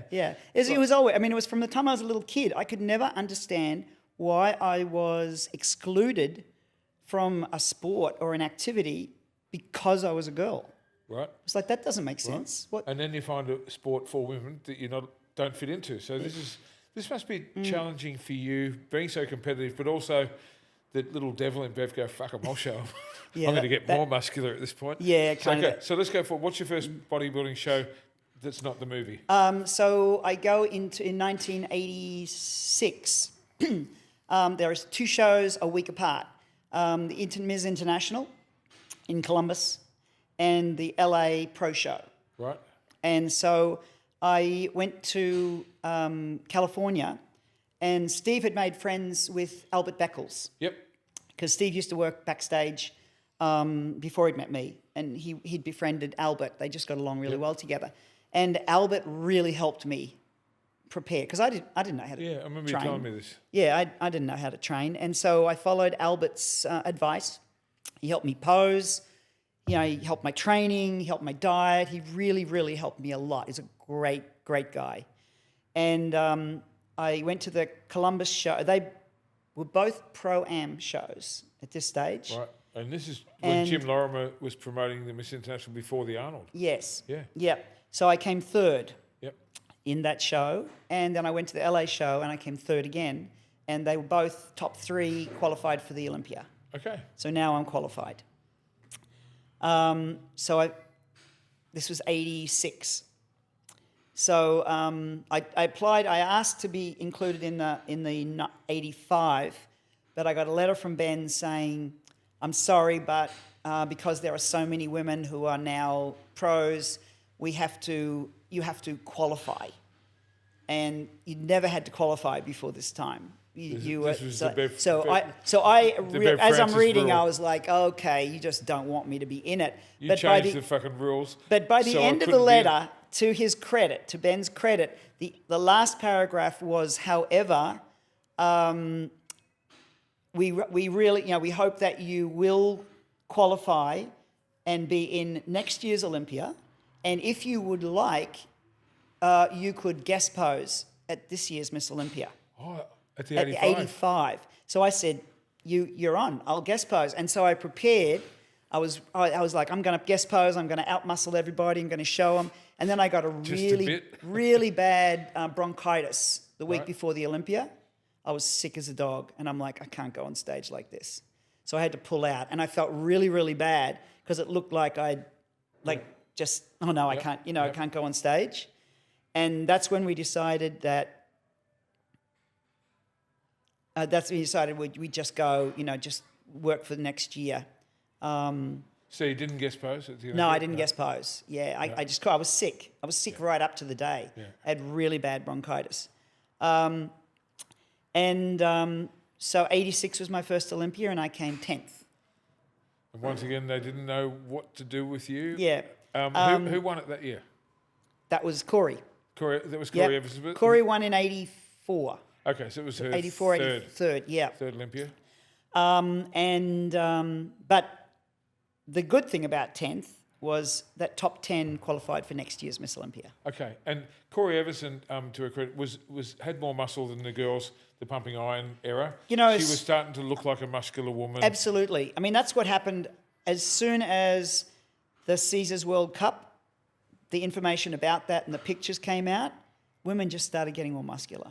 Right. So you're a pioneer, groundbreaker. Yeah. You've really changed, really raised the bar, and they go, well, you've raised it this high, but if we come back to here, that's kind of fucking cool. I've got the quote, one of the writers said that the women are more muscular because they can always say, well, they're not as muscular as Bev Francis. Right, and no so one was. Yeah, so... Well, probably 20 years, no one was as muscular as Bev Francis. And so it, right, you know... so 10th in that 86 Olympia. Yeah, so 10th, and I remember calling my mum and saying, I got 10th. And there was this little silence because Mum had never, I'd never come in 10th. She said, 10th. And I was like, no, but that's good because it means I'm qualified for the next year Olympia. Right. It's like, I should have got higher, I told her. Yeah. And she's like, okay. And she said, did you do, Mum, my parents were always, did you do your best? Did you do the best you could do? Yep. And as long as I said, yep, they'd said, then we're proud of you. It was always just you do the best you can. Yeah. And that, that always meant a lot. And they knew that if I said I worked as hard as I could, they knew I was, telling the truth. Okay, so what was the crowd reaction like at that first Olympia? Where was it? New York. It was New York. New York. Crowd was always loved. New York loves muscle. Yeah. And they were always behind me. And you're living in New York now. Because, now I'm they accepted me as a New Yorker. Right. Transplanted from Australia, now from New York, Bev Francis, and it was like, yay. So I was always a crowd favourite in New York. Yeah, I bet. And then you hit your most musculars and brought the house down they love those, all that shit. Yeah. And I think a lot of people loved them just because the judges didn't. Again, it was me being anti-establishment, Aussie Bev, Yeah. turning the world upside down on your own fucking terms. And I'm acutely aware of you at this stage, watching all this through the muscle magazines. And back then, there was no internet, so you'd have to wait like 2-3 months for a magazine. The magazines, or, and I remember when the Olympias were on, I guess in the early 80s, and I would ring Gold's Gym in Venice to get the results. Oh, because how else would you find out? Yeah, and couldn't. They'd have someone on the phone just answering. Yeah. Clowns like me ringing from around the world go, well, what's the top 10? I'm sitting there with a pen and paper, and then Absolutely. I'm the first to know in Australia. So I love that. Yeah, I remember those days. Right, remember that? Yeah. Now, 86, so that's around when you opened the gym? Yeah, we were looking... The world famous Bev Francis Powerhouse Gym? Yeah, we'd started running... we'd been looking... We looked in Manhattan and we looked in Queens, we looked in Brooklyn, and everywhere was so expensive, just so expensive. And, we didn't have a lot of money. And so we ended up just looking in Long Island and finding this... Syosset? Syosset, yeah. And that's still the current location? Yeah. Well, we actually... It's the same... We changed location by 100 metres. Same block. Same block of industrial. Factories, industrial. Yeah, it was an industrial park. Been there many times, yes. Yes. And then we decided that I would compete the next year in the World Professional. Are you married now? 85, yes. In 85, September 85, we got married. Right, so now you can work in the US, you have a gym, and of course Steve, being your greatest fan, biggest supporter, and a loyalist. And our whole thing, we worked together. Yeah. The aim was for me to win the Olympia. But it was Bev Francis Powerhouse Gym, and, and the pictures were all, koalas and kangaroos we with started. barbells There and was muscles there was no powerhouse. There was none of the big syndicates were allowed in New York State at that time. Right. So there was no Golds, no Worlds, any of those. So we opened as the Bev Francis World Champion Gym because I was a world champion. Right. They're the retro T-shirts. So those were and it was only when Gold's Gym did get into New York, we took the Gold's name, and then when Gold's Gym was sold and it went to corporate, we took the Powerhouse name. Right. But so which 40 years later we still have. Just about. So we decided to go for the World Bodybuilding Championships. which were in May. Right. So instead of going in all the World Powerlifting Championship used to be May. Yeah. So it kind of worked out that I was used to preparing for a Right. big contest. So This is after the 86 Olympics. So it's 87 World Champion. Yeah. It's World Professional Championships. World Professional Championship. And it was with the mixed pairs Right. World Championships. Yep. And that was in Toronto. So those were the ones that we'd gone to watch Yeah. the year before, or 2 years before. So we prepared for that, and I won those. Anya Langer, You won the World Championships that year. yeah, I won the World Professional Bodybuilding Championships. Yep. So that was really important to me because, well, for a couple of reasons. First of all, it meant that I was accepted. I won a bodybuilding contest. First bodybuilding show win. Yeah, and only one as it turned out. But I beat Anya Langer, who was this gorgeous, like 23-year-old German, beautiful girl. I remember seeing it in a magazine. It's just Gorgeous, like, wow. blonde, absolutely stunning face, gorgeous body. And to beat her was, she was the favourite. Yep. But yeah, I won, and that was just the best. And the other reason was I was now 2 sports, world champion in 2 sports, Yeah, which amazing. is pretty special. And did you call Mum and say, I won? Yeah, I did. Yeah, they were. Oh, that sounds a bit better, Bev. They were so thrilled. Yeah, I bet. they were stoked. Now, how were you being perceived in Australia at that time with the media, with the federation here? Because you've sort of gone over there as a bit of a wild card. You didn't go through the normal channels of, You certainly you know, didn't. kissing bum and being liked by anyone in particular or Yep. whatever. We'll come back to the Olympic bit. That was around there, all that sort of started to play out with bodybuilding back home and with the media back home. I really had no idea what was going on in Australia at that time.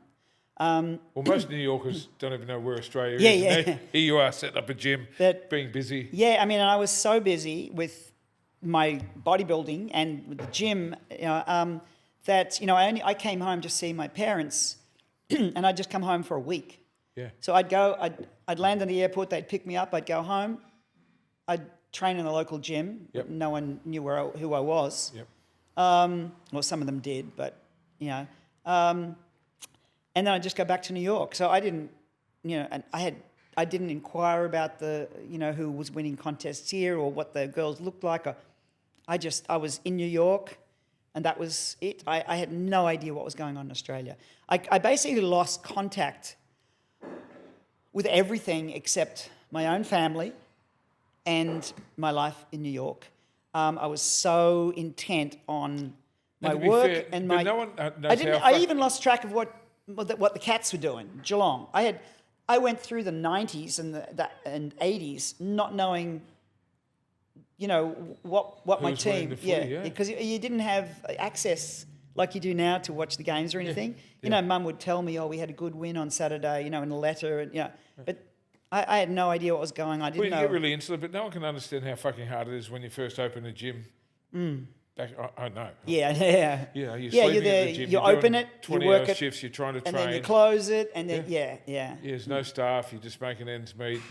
And, Steve's doing half it. You're doing the other half. Yep. Someone's got to be on the ball all the Yeah, time. yeah. Suddenly the Oh, face it's of something. exhausting. It is. Yeah, and then as I got, and when I'm approaching a contest, then Steve tries to take over even more stuff. Yeah. So he's totally exhausted, and I'm trying to do my stuff plus what I can in the gym. Yeah. And you're trying to train clients, and it's crazy. So I had no idea, and to be honest with you, I didn't even really care what people thought of me here. So because when did you before sort of start that, to realise what the noise was in Australia? And did you come back and do some media or some current affair, or was that just... Oh, I did current affair, but that Okay. was... That was later. No, that was with Carol Graham. That was when... Well, that's what I was alluding. I vaguely remember this story. Carol Graham went on one of the big shows and said, if you put a paper bag on Bev Francis's head, you wouldn't be able to tell whether it was a man or a woman. Very classy. And so they got in contact with me and said, Carol Graham said this, would you like to comment? Give me a sec. Deep breath. So I'm like, yes, I think I would like to discuss this with Carol, So they set it up. I can't remember the name of the show, but it was one of the big Current Affair, maybe, or I thought it something. was a Current Affair or Willesee? Mike Willesee show. Mike Willesee, Okay. yeah. It was like a variety show in the evenings. Yeah. Current yeah. affairs, bit of entertainment, that sort of thing. Yeah. Okay. So what they did was we'll set it up. So Carol was in Sydney in a studio. I was in New York in a studio, a glass room, sitting in a chair. And he was the adjudicator, whoever was at Willesee or whatever. And he did this interview with both of us. And yeah, Carol was kind of backpedal, but still saying bad things about me. And I believe I did a very good job at keeping my temper and speaking much more coherently and sensibly about the whole thing, which was pretty hard when you have a crazy Steve running around writing notes and putting it up on the window saying, "Tell her to go fuck herself."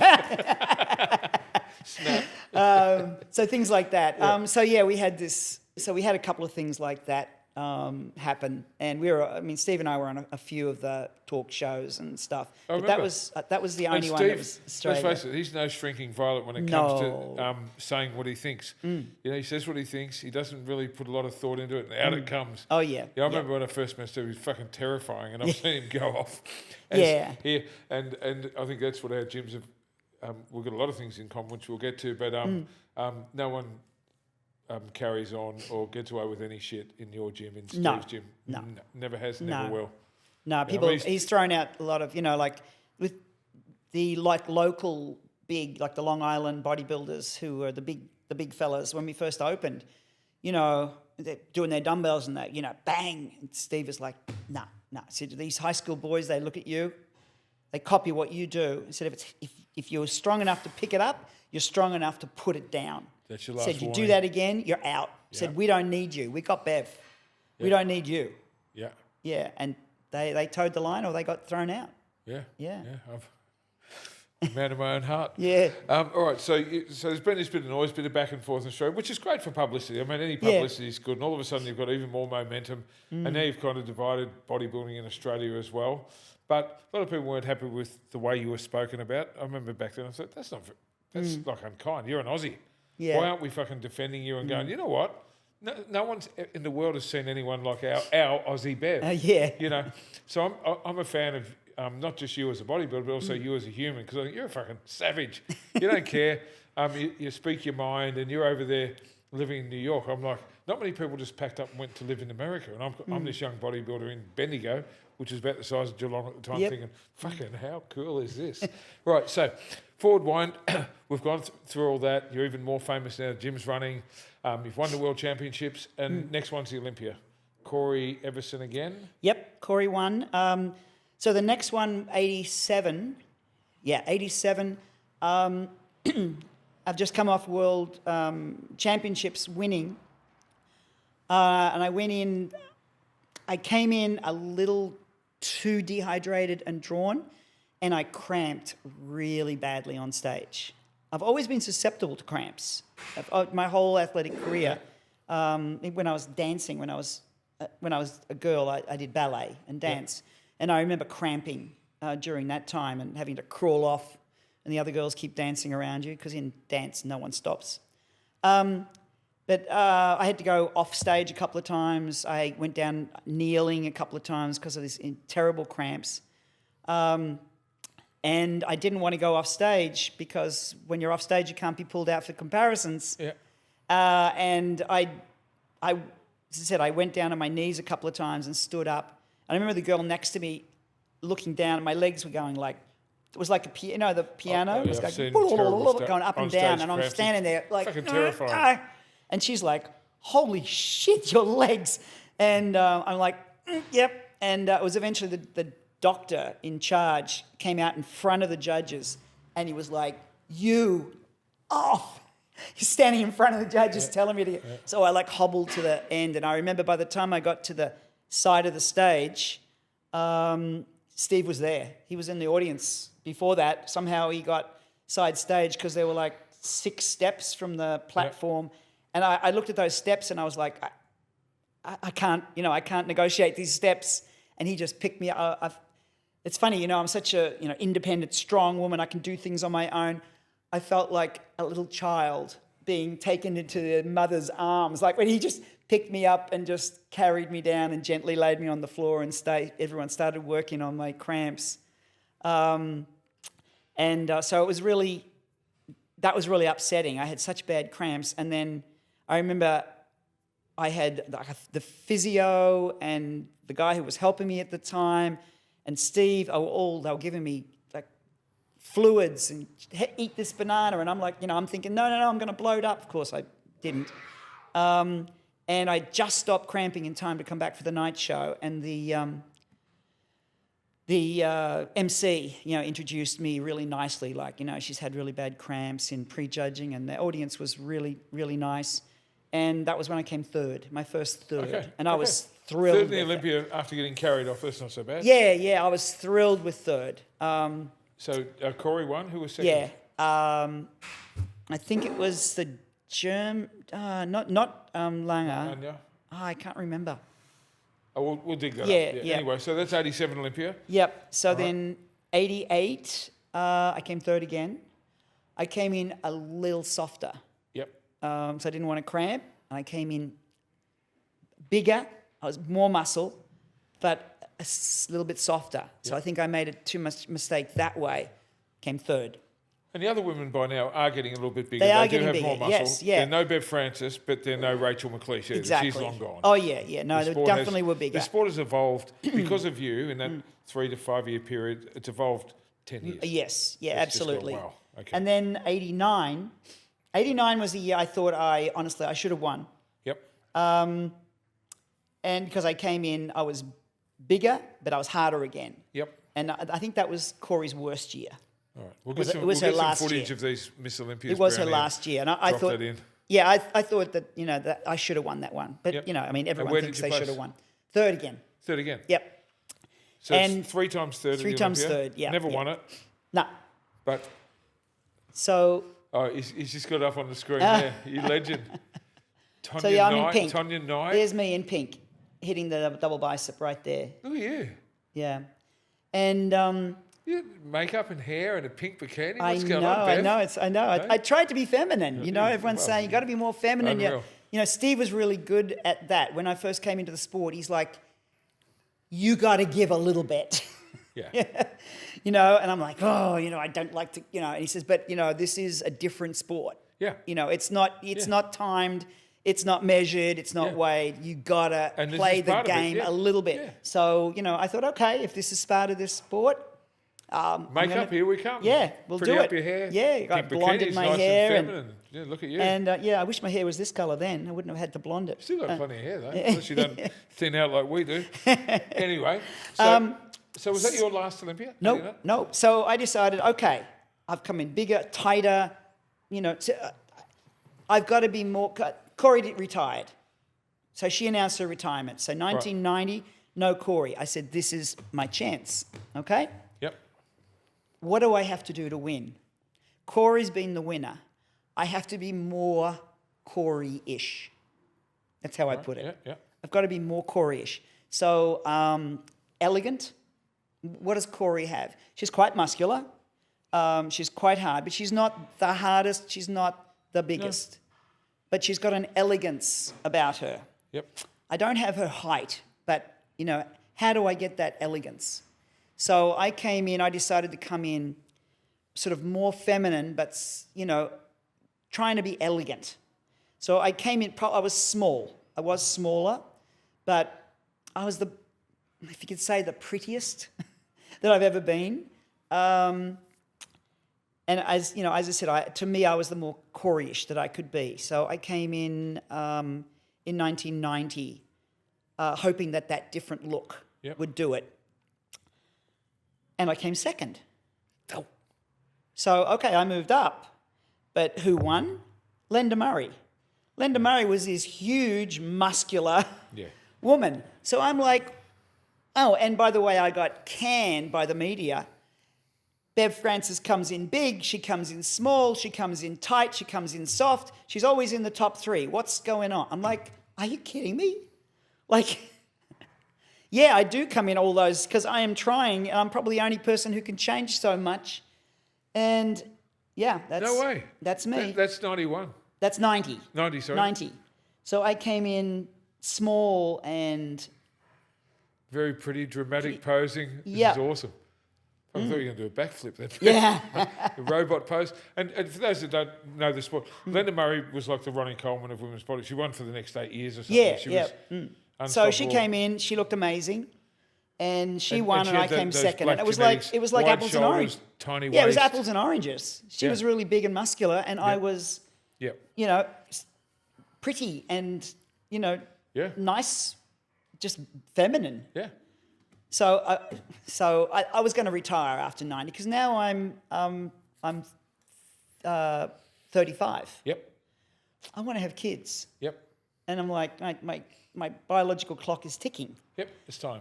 So I'm like, okay, 90, I'll retire after 90. And I've got, second, okay. But then all these articles come out, and again, I'm getting canned, right? Robert Kennedy, in his magazine. Now, he's always been great to me. He always was really, really nice to me. But he's not a fan of muscular women. Right. He loved Maggio Celine and like those more statuesque. He loved Corey. He liked the more feminine, Gladys Portuguese, that type of European, look. mixy, Yeah. exotic. But he was always really fair and respectful and wonderful to me. Yep. Really good guy. And always spoke his mind. Yes, he did. And he wrote something like Bev Francis missed her timing. Yep. People didn't know that was the look I was going for, but everyone thought I'd mistimed. Bev Francis mistimed her preparation.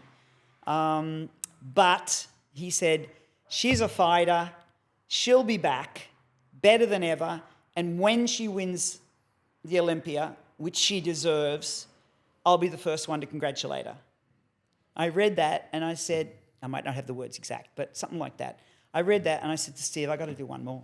I can't leave with this legacy. Yeah. I said, but I don't care if I win or lose or come last. I said, this time I want to come in just as me. I want to come in as big and as hard as I can. I don't care. I've never won the Olympia. I'm never going to win the Olympia. Obviously, I've come in every way that's acceptable to them, and I'm not going to win. So let me just come in as me and just go out on a high. So that's what I did. So the last year, I just trained, and instead of dieting on 1,200, 1,500 calories, I dieted on 2,200 calories, 2,400 More sets, calories, more reps. 2 hours a day of cardio. Train heavy, just Back to Bev. Yep. just left the. So you're not trying to give them what they People want, in the not trying gym to were please just- anyone or live they up would to just anyone's watch me standards. and they'd be just like jaw remember dropped. people talking I about can't it. believe what she's doing. Right. I used to do drop sets. I'd go on the. Here we go. Yeah. So this Oh, is. damn. So 91. I came in and I said, all I want to do is Jesus. I want to walk on stage and I want. Oh, we'll do I don't these want the overlays. crowd. This is nuts. Yeah, I go don't on. want the crowd to cheer. I want them to go. You want to shock everyone. Yeah, I want them to intake breath. I want them to be like, holy shit. Yeah. That's what I want. I don't want applause. And I want got it. silence. And I got it. And then, surprise, surprise, all of a sudden, I'm first call out in the muscularity. I'm not only first call out, I'm first call out in the middle.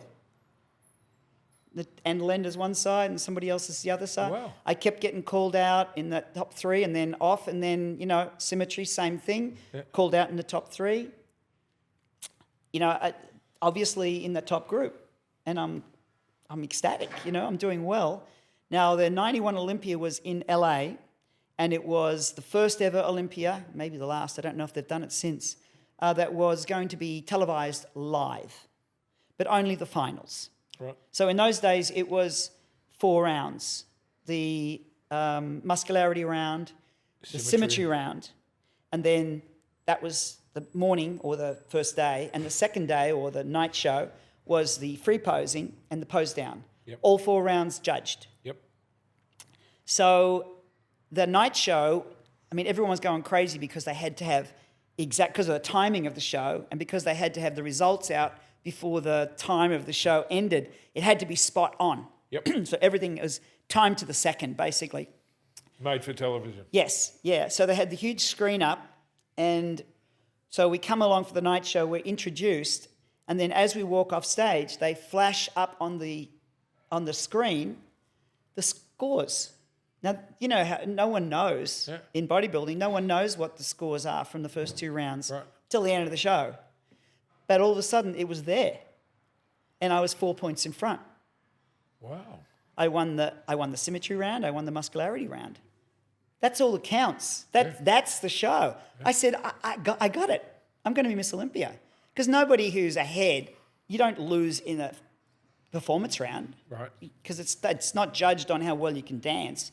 It's still your body that they're judging. Right. So if you win the muscularity and the symmetry round, right, you're going to win the... And I always say with judging too, unless 2 people are completely inseparable, yes, that's when the posing comes in. But the best body's got to win. Yeah, yeah. And then the pose down. Well, the pose down is the same poses as you do in the symmetry round and your mandatory poses. And your routine was great.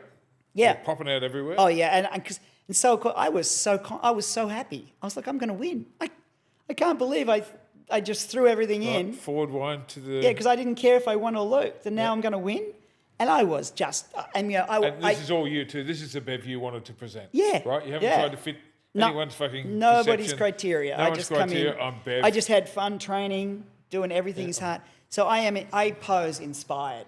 Yeah. I'm, you can see it in the routine that Brownie just brought up. You're just having a blast. Yeah, I had so much fun on there. And then, the pose down, the same thing. I'm just posing, the crowd's going crazy.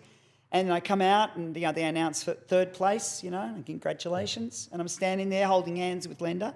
Linda actually lifted my arm up after the 2nd place was announced, 3rd place was announced. She came over, held my arm up like a winner. Yeah. And I'm standing there, we're holding hands, and they announced the 2nd place from New York, Australia. From New York, Bev Francis. And I was just like, no, you read it wrong. I saw the scores. I know what's up. Yeah, you read it wrong. And then I realised, oh, shit, they're not going to read it wrong.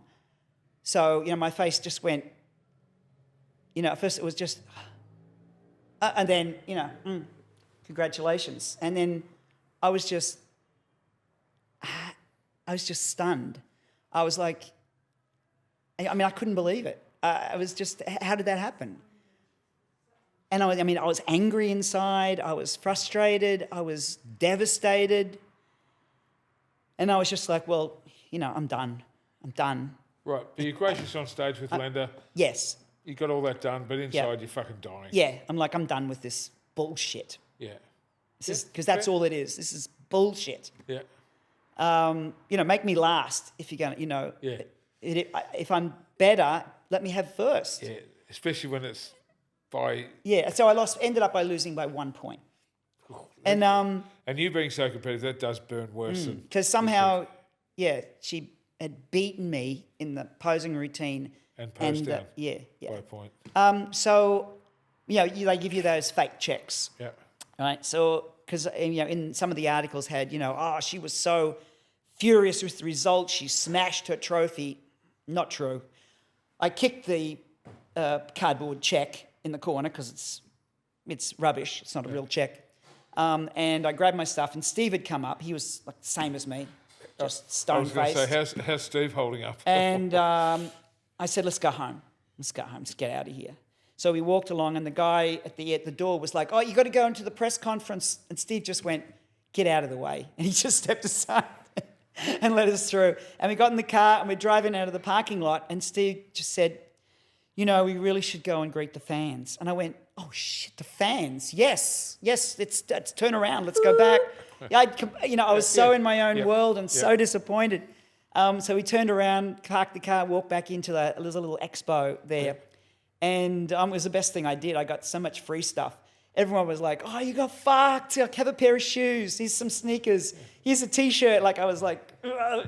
I had so many people come over to me and, say that I was robbed, and I felt a little bit better. We all love free shit. That's why I had to get you in one of our shirts today, Bev. It's very nice, and it's in my cat's colours, so I like that. Especially. Yeah.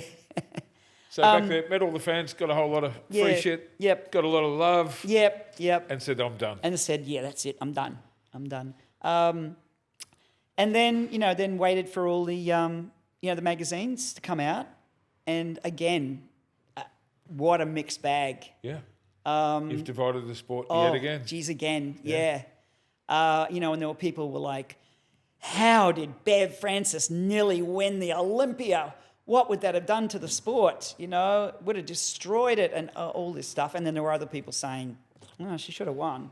Yeah. So again, it was a really mixed bag. But, what happened to the sport was they came down on muscularity. And so the next Olympia, or the next Arnold Classic, because that was the next big, Miss International. The Miss International was the next big contest. And Anja Schreiner won. Now, Anja Schreiner was another German, another beautiful German, but a lot less muscle than Anja Langer had. Yeah. And the girl who should have won that contest was the English girl. Paula Birkenshaw. I was there. Yes. I was at that Arnold. Yes. She should have won. She was amazing. And I remember. And do you I remember felt what so happened? bad. Do I remember? I was there. I was there too. Oh, yeah. Because she came out, the audience was chanting. They were chanting when the final six were up there. Right, and she came in her tracksuit. Tracksuit, and she came out. And do you remember what she said? She walked out and she goes, "You fucking wankers!" Yeah, you wankers. She was English. And she was, and she was doing this to the judges. And the audience was just going crazy. Crazy. Yeah, and then she started running up and down the aisles. Yeah, yeah. And the audience was just insane. And the poor top six, which are all the skinny bodybuilders. Right, and Arnold, this is how smart Arnold was. I remember he grabbed the microphone, he was up there with the MC, and he goes, you know what? He goes, to hell with the judges. Yeah, he goes, he just... To hell with the judges. Right, because he reads the temperature so well. So he's like, I'm not going to fucking fight this. I can't win this one. So he goes, to hell with the judges. Tell them what to think. Tell them what you think. It's great for the ratings. We're going to go. Anyway, I remember sitting there going, you fucking genius. Because I remember it was... who was emceeing? Was it Carla Dunlap? Carla Dunlap. Carla Dunlap was emceeing. She was drowned out. The crowd wouldn't stop booing. Yes. And this is when Arnold comes in and goes, calm down for a minute. Yeah. We love it. Fantastic. Yeah. And he really, he turned around and he goes, come on, let's respect the other athletes. This is the top six, whether you agree with the stupid judges or not. Yeah. And he just torched them and, it was very, very well managed. And he turned it into a positive. But fuck, here I am, this Aussie kid sitting there going, fucking go you.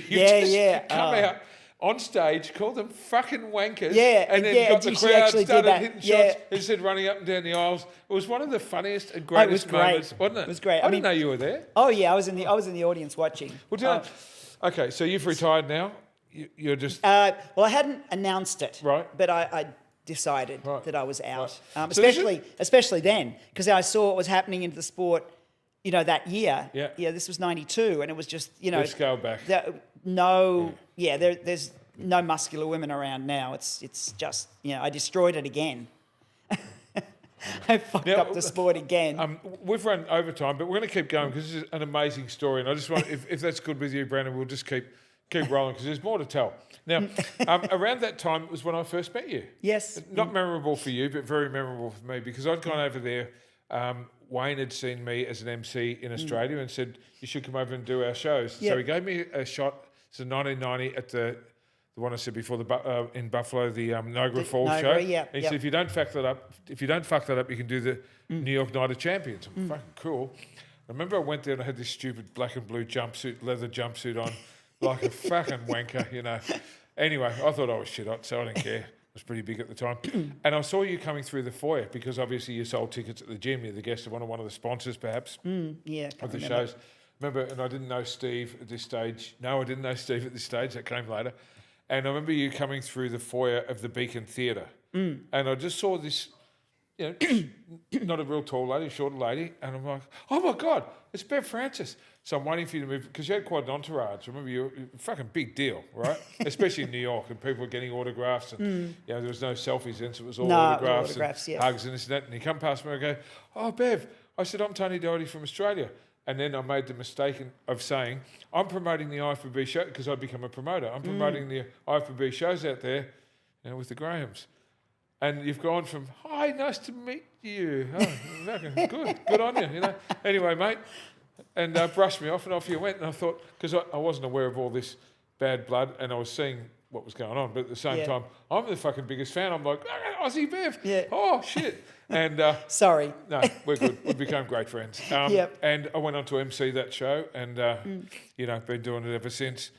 And, that was our first thing. And I knew it was the end of your kind of career, but that was when you were training for that 90 Olympia, 91 Olympia. Through that time, the gym's become famous. You've gone into promoting. Yep. You and Steve have become great promoters, judges, all that sort of thing. And you ended up back here in Australia. And, of course, I was doing my expos, my Australian Pro, my expos. I'm not sure what year you first judged my Australian Pro. It was before the Arnold's, wasn't it? It was the FedEx Australian Pro ones. Yes. Yeah. Because I came out and I judged, and then the next year or the year after that, I head judged. Yeah, okay. So what year did you move back here? Well, I hadn't moved back here permanently at that stage. What I used to do was I would take, because that was, what years were those? Trying to think. What year? So you had Early your first... 2000s. My first one was 2001.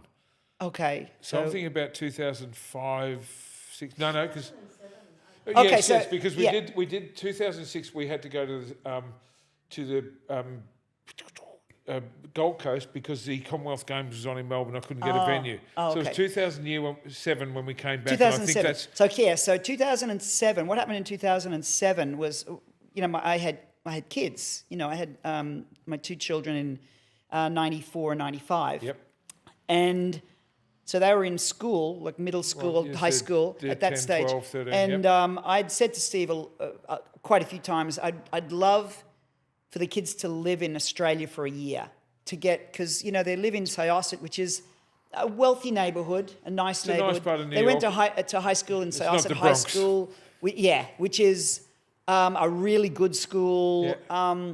Just everything is different in Geelong. It's a different world, but, we still speak English. And so the kids wouldn't have... So at 2007 or in 2006, Steve had said, if you're going to go to Australia, you have to go now before they have girlfriends and boyfriends. Yeah. Because, otherwise they're not going to want to go. Right. So that's what I did. I took them out of school at the end of 2007, which is June, in the US. And I came here to stay for a year. I ended up staying only 9 months because Steve missed us and we went back. But so I was here.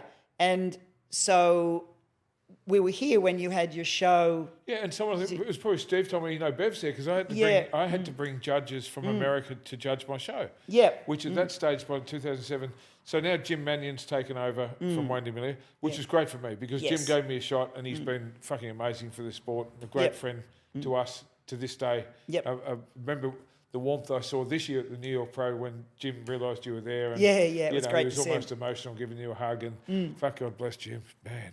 Yeah. But so he now had appointed me as a pro director for Australia, which the Grahams hated because they were still running amateur bodybuilding. Here's the fucking arch and the mortal enemy. This is before the Arnold thing happened, which really turned them, as I was telling you before. But, I was doing my best because I fucking love the sport and I wanted to make bodybuilding better. And you come along to my pro shows and here I am, I've raised the bar higher than Olympia. I'm doing indoor fireworks and crazy shit. I'm like, I heard Bev's in Australia. That's one less airfare for me to bring an American judge. I'm like, hey, do you want to come and judge my show? Yeah. So that's when we've become lifetime and I remember friends. I'd actually, when I was here, because I used to come over for the Australian summer because that was in the winter in the US. We didn't run any shows in that and time. my show was the second weekend of March. I hate winters. Yeah. I hate winters, especially New York winters. Yeah. So, and then 2007 also I met Leanne, who's my now partner. So, after that time, I used to come back and try to So you met Leanne here in Geelong? Yes. Yes. Yeah, in Geelong. While in you're a gym. over here? In a gym. Oh, funny that. Well, I was here with my two kids. Right. And staying with my mum and just letting them live an Australian way of life, which is, Which is great. Which is, much simpler. You told me that, yeah. Yeah, You've got to have a taste of that. They're half Aussie, so... Yeah, one TV and one toilet in the house instead of 7 TVs and, 4 toilets and, so it just school uniform and, all sorts of differences, but it was really good for them. And so I met Lee and so, at that time we were just good friends. But I'd come back also my mum was getting very old. Yep. She was getting in her 90s. And so, I wanted to come back more often. Yeah, I remember while you she being was here still alive. all the time, and I'm So like, I was always here while your show was on. yes. But I had been at a show. I came to a show. Jay Cutler was guest pose. 2006. Yeah, it was. Yeah, guest post. because I was here when you had the show, and I don't know how I found out it was on, but I came to the show, and I think that was the first time that I sort of met you beyond that. Yeah. That time that I remember, and you were so nice to me. You were so, you announced me to the audience, and the audience was so oh wow, yeah, you made me feel so welcome and so respected, and Thank you. so, and I felt really good about it, and so I always wanted to get a chance to get to know you beyond this awkward fucking meeting. Yeah. It was thinking I was one of them. It was with the Grahams, it was so. I know, and me too. They were so horrible to me. I know too. Yeah. And by now, I still haven't got the whole IFBB, as in the split hasn't happened yet, but I know Jim's got my back, and I'm going to take it to a new level. Yeah. So I forgot you were at that Jay Cutler one. It was at a venue in St Kilda that I never used again. Yes, it was at St Kilda. I remember that. It was really cool too, because I got to see that Jay had such a huge personality, because Fabulous he was so. You see him Yeah. in the media, he was just this focused guy, 2-word answers, and he comes out on stage, he's like, and he took the microphone off me and talked for 10 minutes. I'm like, what the fuck? Yeah. Jay. And He's great awesome. mates. Yeah. So that was the start of our friendship. So then once, then you invited me to help out your show, and I was like, yeah, absolutely, because I knew you were a good bloke. Yeah. Thanks. Well, we kind of we're both a little rebellious, and took on the world and took on the bodybuilding establishment to a point, and picked the winning side as it turned out, and we're still both doing it. So you're judging my Australian pros. You're coming back out here more often. Still married, but things are starting to change. Now, Yes. obviously, Steve and I we drifted apart with our interests and just the time we spent together, and he was so involved in the business. Yeah. And the gym and the judging of shows More and more judging and because he was judging, now he was becoming more and more important as a judge because he was so good at it. I mean, he is the best judge in the world. The best I've ever Yeah, seen, and we've talked about it. We've both learned so much from him. It's amazing. I remember judging him once within Spain, and I'd been flying from the Olympia to Spain, and he needed another judge, and I sat next to him. And I'll never forget, it was a men's physique, there was 20 in it or something. Yep. And he's just gone...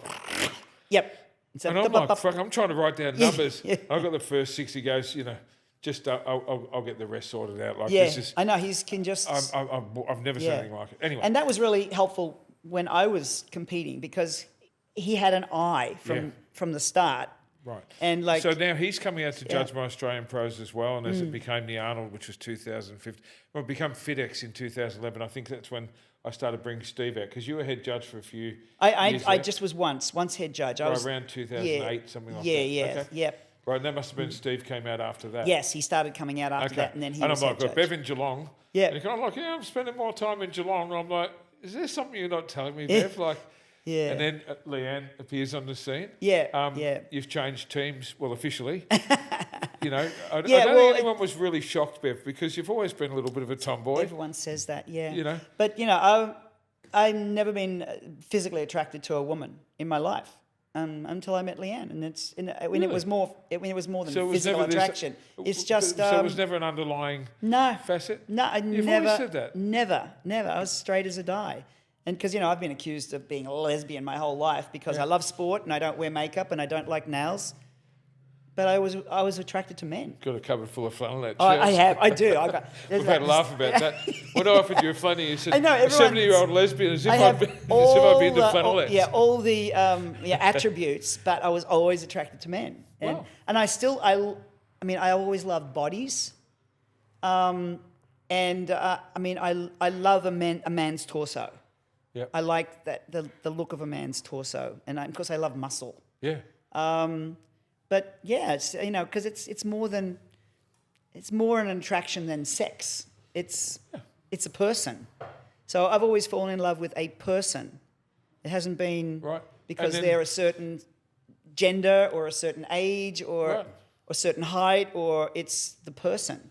Right, so you moved back to Australia, because we talk about that all night, but we moved back to Australia with Leanne, who's become part of our travelling circus. We love her. And when you started judging for me with the amateur shows, which was a few years ago, and I saw that you were here full time, and it's when we had the split with the IFBB, and I'm like, Bev, would you like to come back and help with some amateur shows? And you kind of been away from the sport a little bit, and I'm like, you need to be involved. You're fucking awesome. We're good mates, and I need some credibility on my panel because I'm getting shit from all the old establishment, about our judge training. I said, you've judged Olympias and Arnold's, you've been around shows with me all my life, and you brought something to our judging panel beyond credibility, the experience, the credibility, and also the naysayers and the coaches and the fuckwits that had a problem or thought it was corrupt. You want some feedback? Go talk to Bev. Yeah, I don't know anybody. Like, she doesn't know you from a sack of shit, and doesn't really care. So if you think that I've somehow favoured someone because your coach is some... Get your coach to go and talk to Bev. First, introduce himself because she doesn't have a fucking clue. I have no idea of anybody yet. Doesn't care. And also, she will sit you on your ass. So off you go, champ. I started judging the Ms. Olympia. I competed in 91. I started judging the Ms. Olympia in 93. Wow. Okay. There was nothing I would have liked better than to put Lenda in second. Yeah.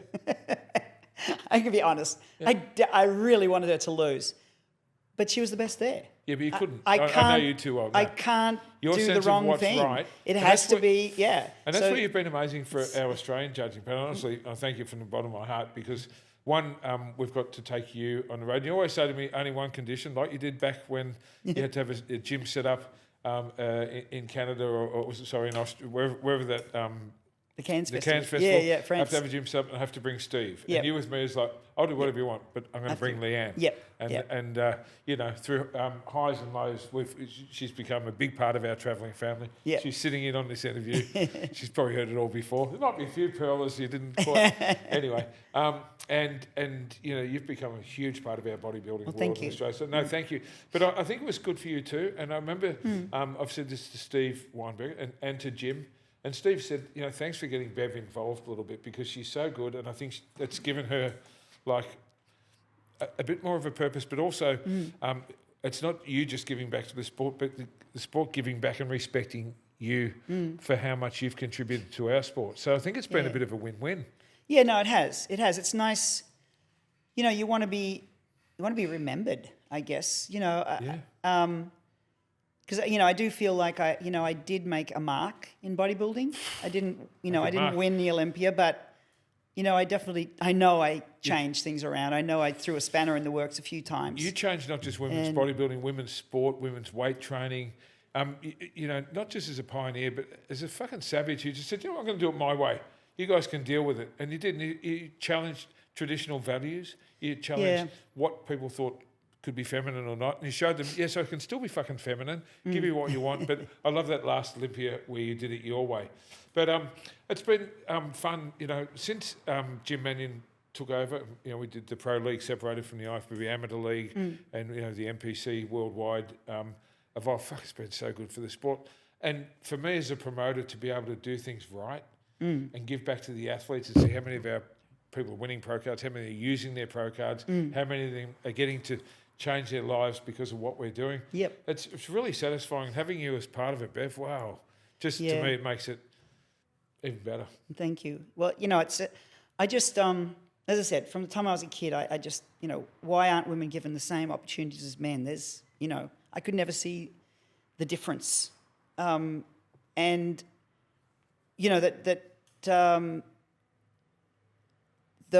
Especially with lifting, once I started lifting weights, I realized what a wonderful feeling of empowerment, I felt from getting strong. And, women have to work at it to get strong. Guys have to work at it too, of course. And, the strongest man in the world is always going to be stronger than the strongest woman in the world. It's just, physiological.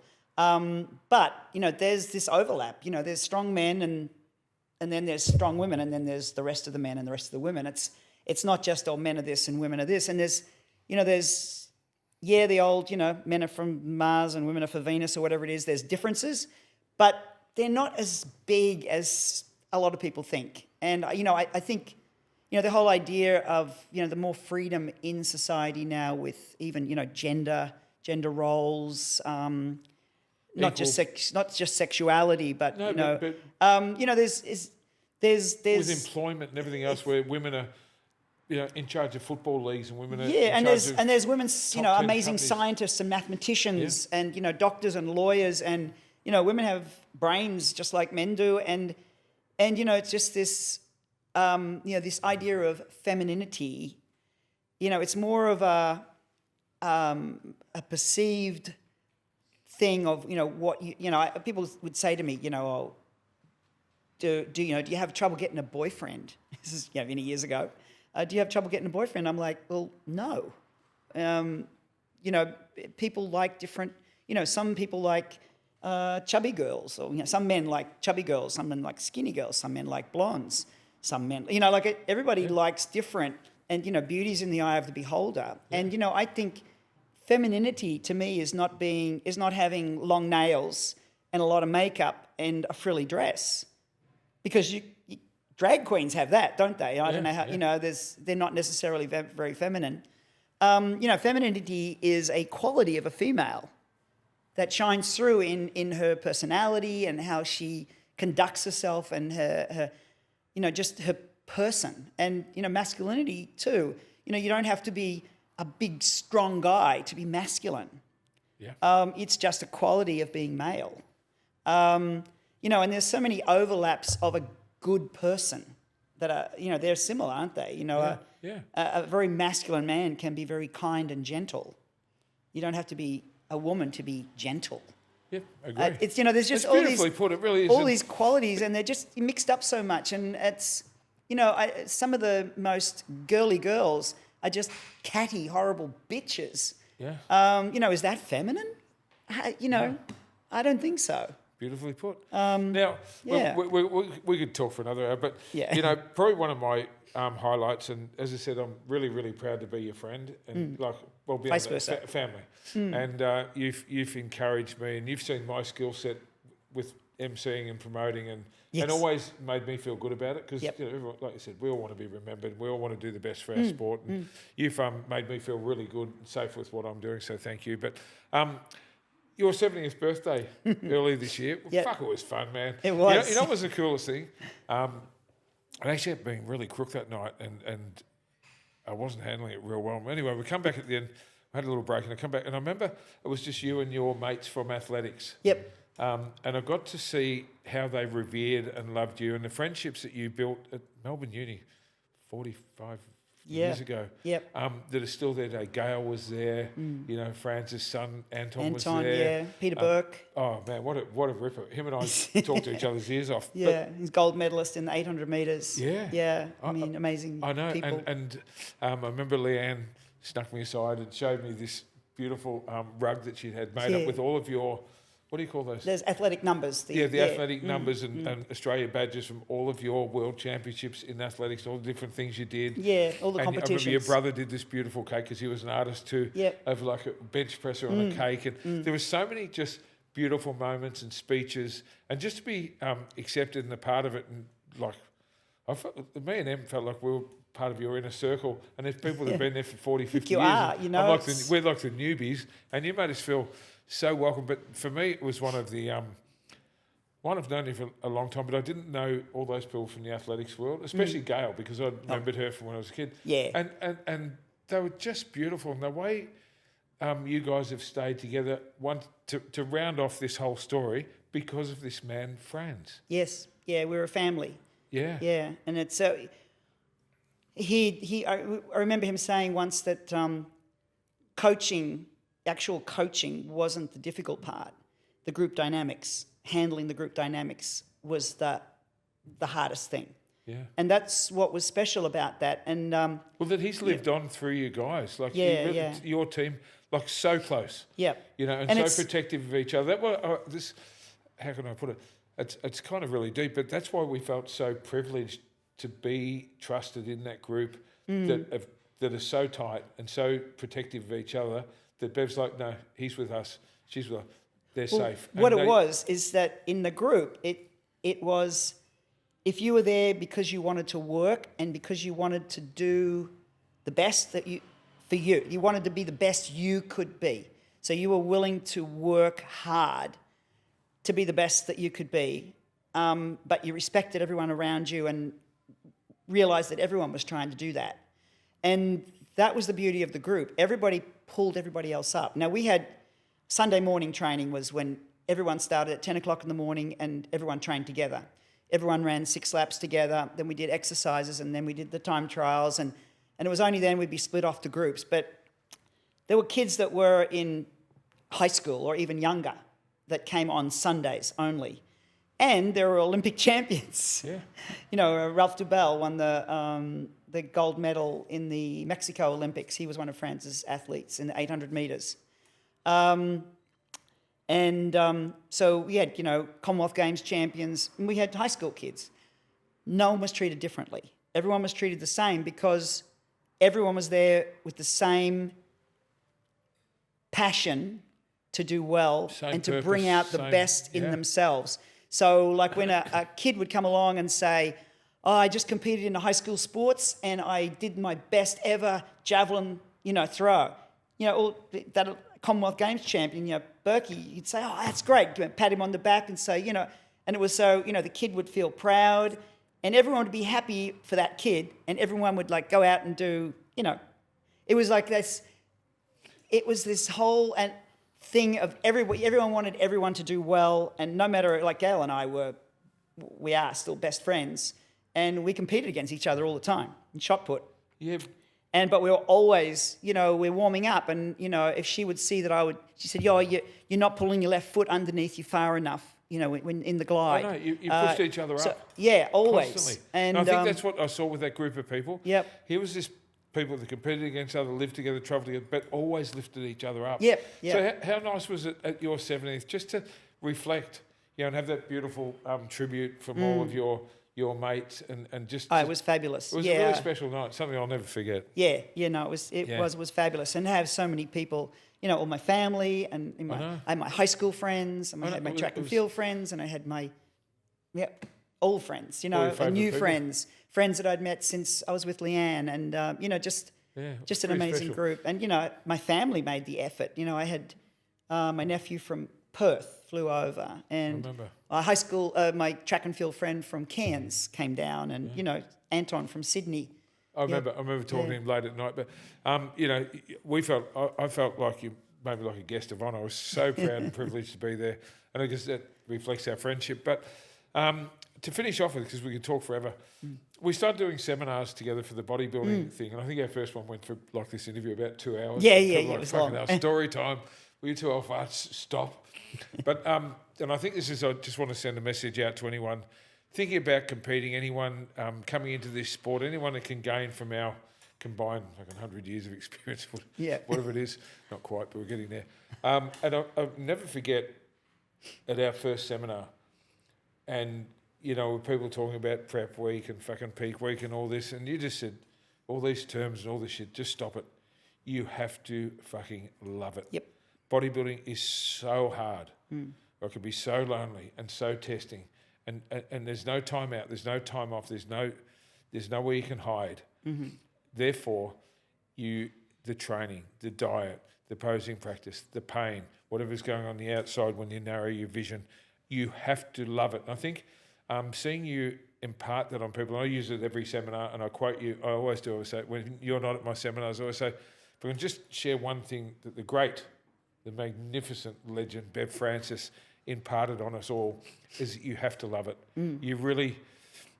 You just can't make it if you don't, right? No, that's it. And that's what I try to tell any kids that are like coming up in a sport, any sport, that, you know, you can't be in it because you think you're going to be a star, or because you think you're going to make a lot of money, or because you're going to be, you know, in the newspapers.